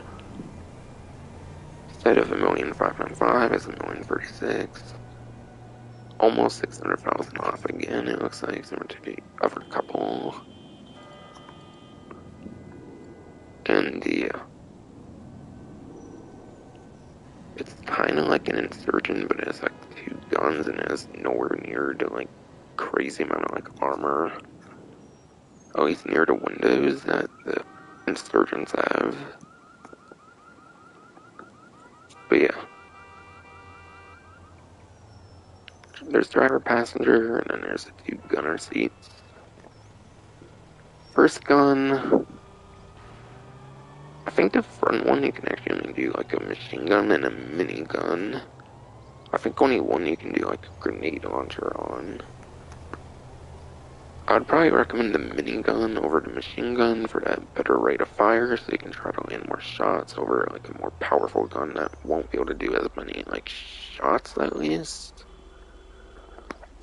And then yeah, back one I definitely recommend the grenade launcher, whatever one is the grenade launcher. I think it's the back one though. So you have some explosive capabilities, which lets you destroy vehicles in different ways, having bullets and explosives. And yeah, I don't think you get proximity mines. I think it's just the 2 guns, I think. And yeah, explosive resistance I think is kind of decent. I think it's like 5 to 8 or something at most. Like 5 maybe on the lower end, maybe 8 at most if I recall. At least when you're outside the vehicle. Maybe if you're inside, you maybe even get a bit more, because there's 2 different like types of armor for certain vehicles and whatnot. But yeah, it's a land vehicle now. It might be the second best grinding vehicle I would say in the game, or third. Not sure if I would say if this or this is better for grinding. For like the number 2 spot, at least 5 discounts. Kind of lean towards this because I can at least use it for like headhunter and stuff, whereas this thing it's so big and stuff and you're probably not going to be able to do too much with it. But yeah, it's not a slow vehicle like the Conjali RCV, that definitely gives it a lot more utility than it does for these 2. That's definitely nice.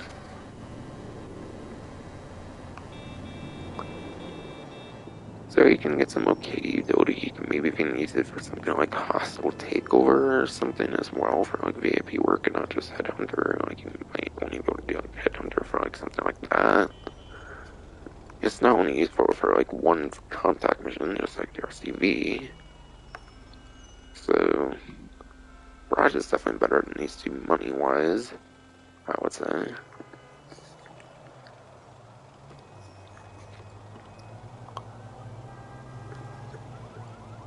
And yeah, that should be one of the discounts on more stock. I think 0 discounts are not actually on discount, just glitched up. Kinda. And then I think it's a Camacho for the last one, it is. And yeah, that was nowhere to be seen earlier. So instead of 345,000, it's 241,500. And yeah, I assume the reason it's on discount is it's kind of like Clifford, like mercenary vehicle. I believe it's the Clifford mercenary vehicle here. So that's probably why it's on discount, I assume. And it's also from Doomsday Heist itself. Bird update was introduced in. But yeah, Akula was 35%, Barrage was 35% as well. RCV was 25, Charlie was 25. And then Volatiles 35% for those previous percents, by the way. Since there was a lot to talk about earlier and I did not get to it. But yeah, 30% off is Camacho. A little over 100,000 off, you're not saving too much per se.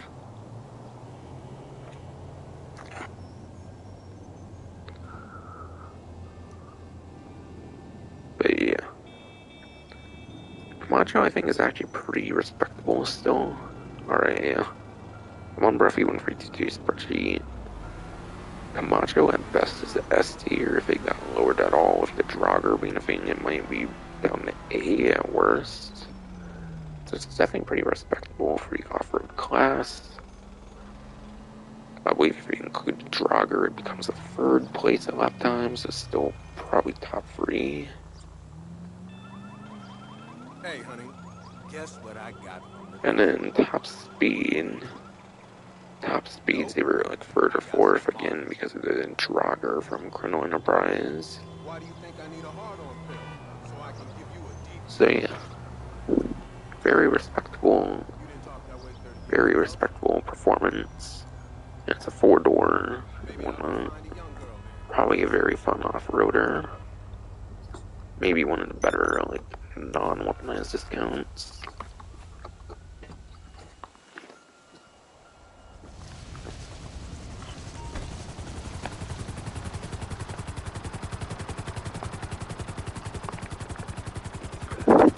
And yeah, I'm gonna go to the agency so I can get the money there.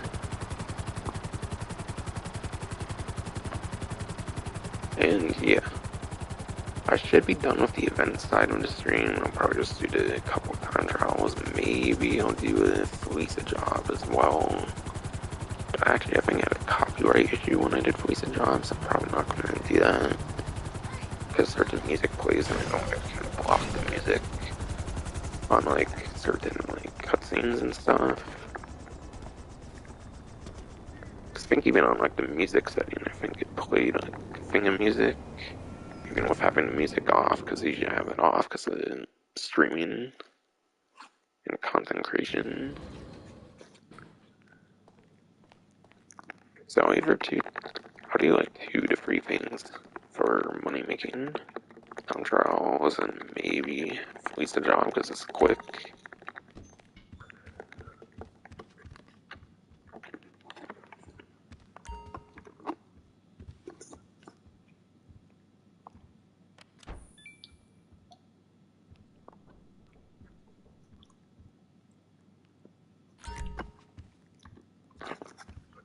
One nice thing about the event streams, at least, is I get some good money per year because of them. So that's something nice.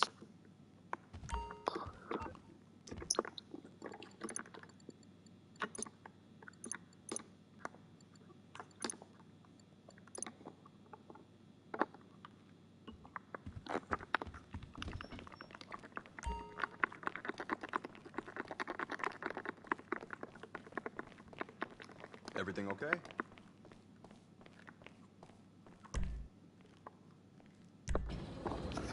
I'll start with the regular time trial and then I'll do HSW. I don't do RC and Ditto because they're uninteresting in my opinion. Since basically you experience full RC and Ditto time trial in your first, like, proper run of it. Because it's only one vehicle option. They at least like use invade and persuade tank, that would be nice. Oh, they could even do the, like, nah, they couldn't really do the RC, like, vehicles in the agency. I don't think that would work given the small amount of spaces and whatnot. It's obviously made for an actual proper RC vehicle. So at least do invade persuade tank as a vehicle option for those. I feel whatever. But yeah, up till yeah, it was.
I'm on the clock. What you want? Some wheels? I'll bring it to you. And yeah, There's so many regular ones I don't really exactly remember, like which one I started using the Dragon. It's basically since they like first came out. I don't know if all the Tundras have been available since they came out. I think so, pretty much. Unless for some reason they end up like skipping one entirely or something. But yeah, just way too many fucking regular Tundras in the game. It's in double digits, so I figure I'll just do the drag each time.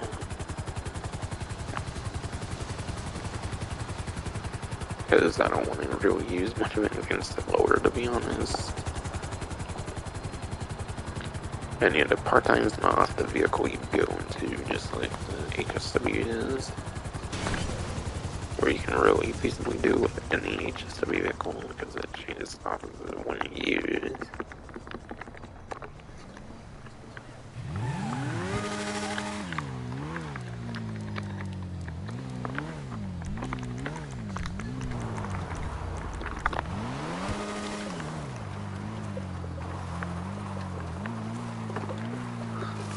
But yeah, Kelly, I'm not necessarily too fond of this one either, but yeah, at least it's not down Kellyanne.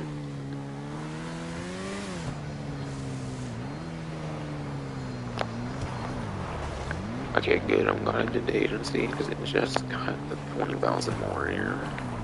Kinda knew it wouldn't give the 250 if I didn't get in there.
Oh shit. Ah, probably fucked up, yeah. It's going so good until there.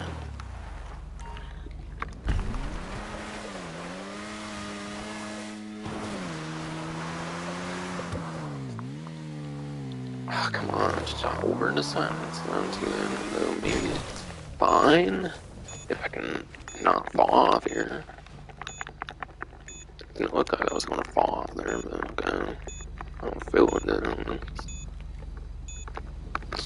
Get on the vehicle, come on.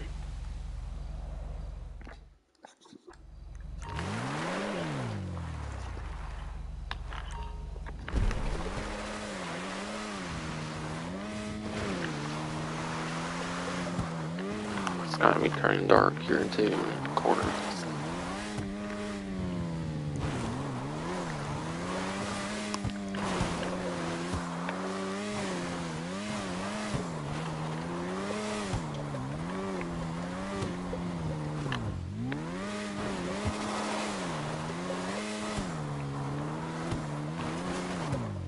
Oh, come on. No, we're that way. Instead. Come on. Vehicle, oh my god. And having, of course, it's barely. What do we see now?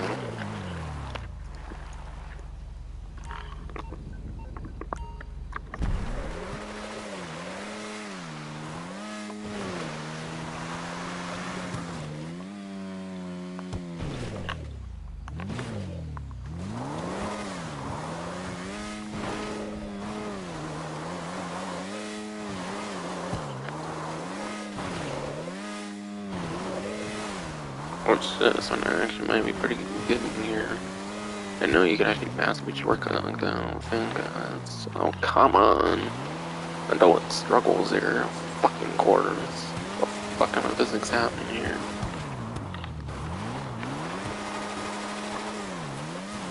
Oh fuck, I'm trying for it, so.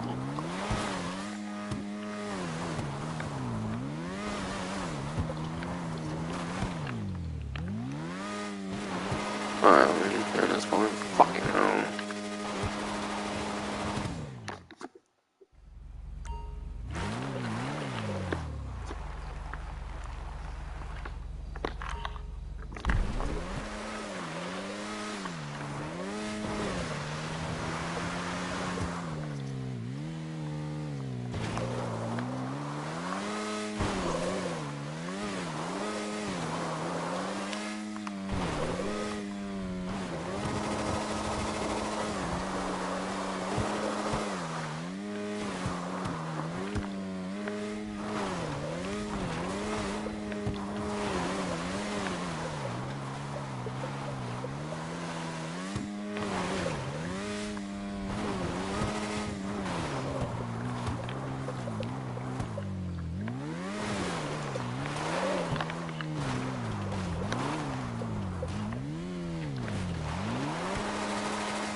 Is it really not far still?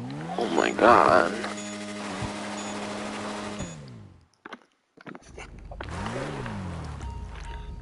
Can I actually see properly in a fucking lens? No, of course not.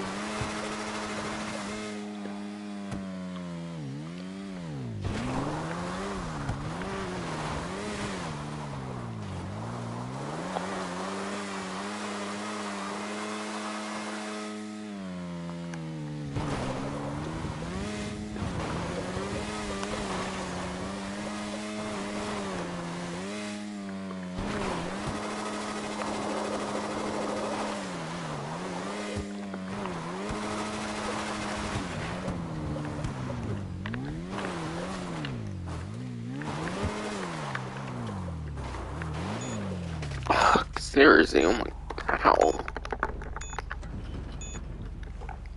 Wow. It's fucking bull.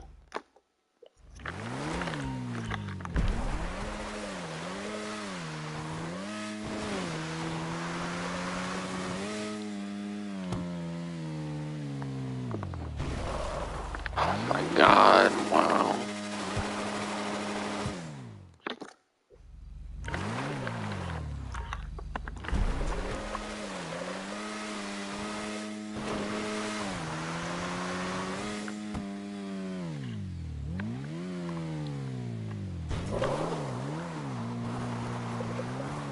That was like way too fucking high and shit.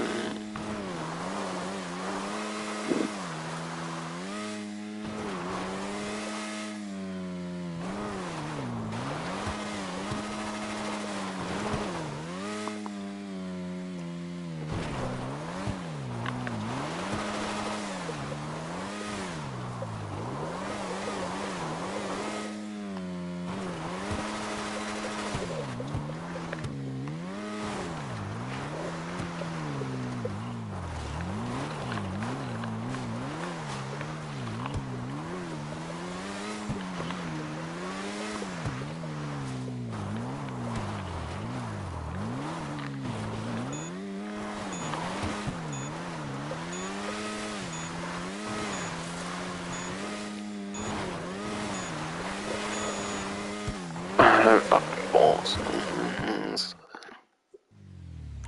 Fuck that, man. Honestly, I'm not gonna care. I've probably done it already successfully. And up Jillian, it's down Jillian, it's annoying. And one I've never completed for down Jillian because it's not much of a beat. Yeah, fuck that, I'm not trying anymore. It's ridiculous. Figure out even an effort in this. Might be doable to drag easily. Maybe if I were more on the actual like, roads and stuff, but it's easier, kinda. I don't know, it's kinda easier to start at least when you're on the mountain, going on the sides and shit. how much it seemed I was shortcutting if I would make it. It's not. There's no, like, doesn't hold it's fucking like that. Let's fucking do it now. So, yeah, let's start trying it again out there, but fucking probably not even then.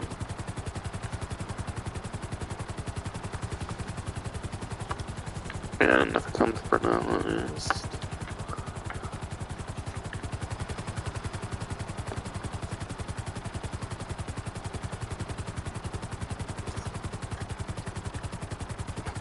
And it was East Vinewood, I'm pretty sure, which was back to the first one, because last time was finishing one. And yeah. It was Cyclone 2, then I did Heroes ZX, because, yeah. Cyclone 2, I think it started before the DLC released, if I remember correctly. So then I did Vigor ZX. I didn't get to do the Sterling GT in these time trials. That's what I'm doing right now for Sterling GT, HSW, and HSW time trial. So I think that's my next 7 or 8, however many there is. I think it's 8, if I remember right. So the next couple months I should be doing the Sterling GT, HSW done.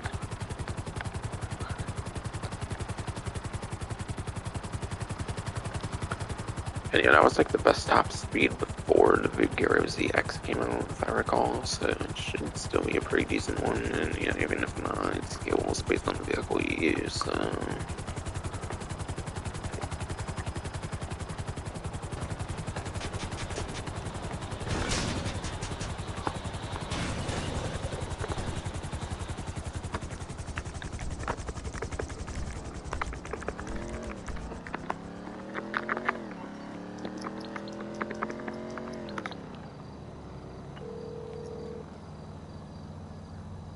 You're through to your garage. You, need me to bring you a ride? Okay. That would, yeah, that would be my Tinsel Towers or something. Or, maybe an empty salon agency or something then, but then, I can't believe it. You don't even remember. oh, You are an somewhere. Oh, yeah, sorry, I have 2 properties for Chrono Enterprises, sorry, there's 2 new properties, so I have 2 properties for them.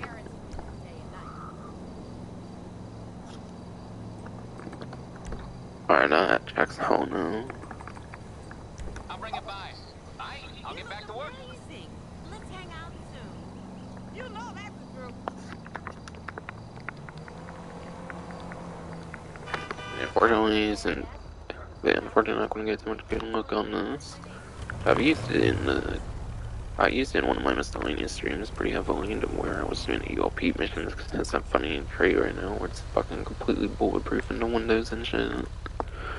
Because they messed up, like they did the regular crewman back in Los Santos tuners, they did that same mistake, but worse, because they just W, but downside is some 2-door though. Still, it's funny they managed to do that same shit twice now.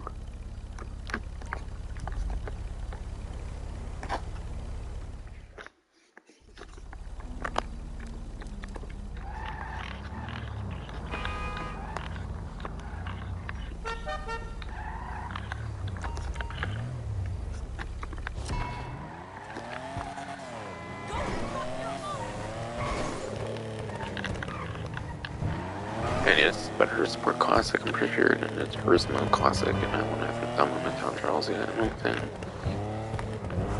So yeah, should be pretty decent in some ways compared to the Victoria CX, because Sport Classic would be sportier than a muscle car traditionally is. Obviously. So this one should do pretty good on all of them for kind of in a way.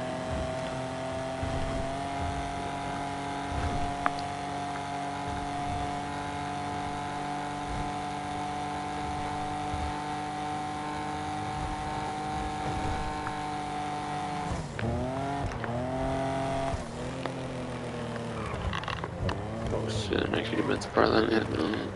I kinda made an error on my movements, I think.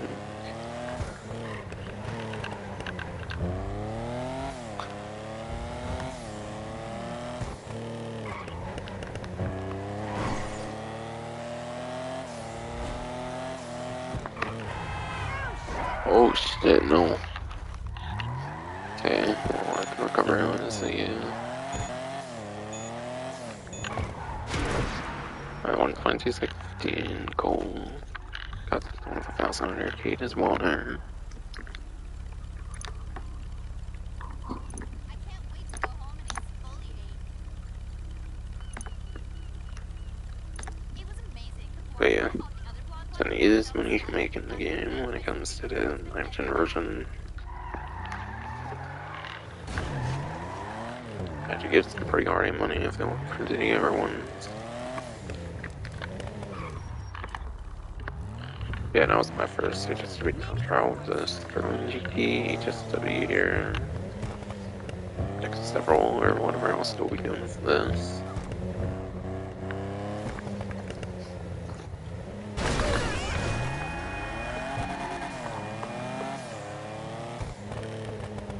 And yeah, I think that's that like rally kind of like sport car kind of look. Like I think you can have like a spare tire on it if I recall back from the old Gotham Games update.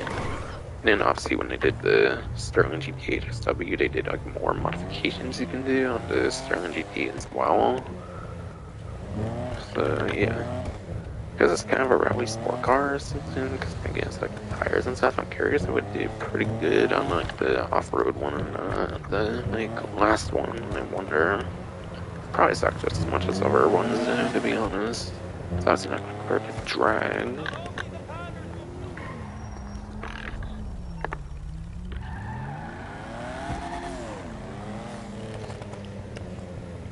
But yeah. Again, I don't think I'm going to do Fleeca though. So I did Fleeca one time and I think even had like the music off, but there was certain music that played in like the ending scene. And it got copyright. And I literally gonna go out of my way on like the actual like fucking desktop version to fucking like remove the song. But yeah, I had to go out of my way on the desktop version to remove the fucking song, I think. And that was really irritating. It wasn't like an annoying process, but like still want to go on like my desktop to do it very much. From what I So could come tell back. at least. Who wants to fuck an old lady anyway? So yeah, in case that like music gets copyrighted or something, I'm not gonna do it. Because I think it plays even without like the music on for just sitting or whatever, even if I recall. I don't think I accidentally had music on or anything. And yeah, I played that exact heist like one time before and I didn't get copyright, but for some reason that one time I got like a copyright on the fucking goddamn release the job like finale where it plays the music and shit. Like that club or whatever. So yeah, because of that, I'm not gonna do that, and I wasn't really wanting to do Act 2. I wasn't wanting to do Act 1 or 2 either. It's almost 6 o'clock in the morning for me too, not to mention, so fucking, it's not gonna be it for this stream. Hope you enjoying.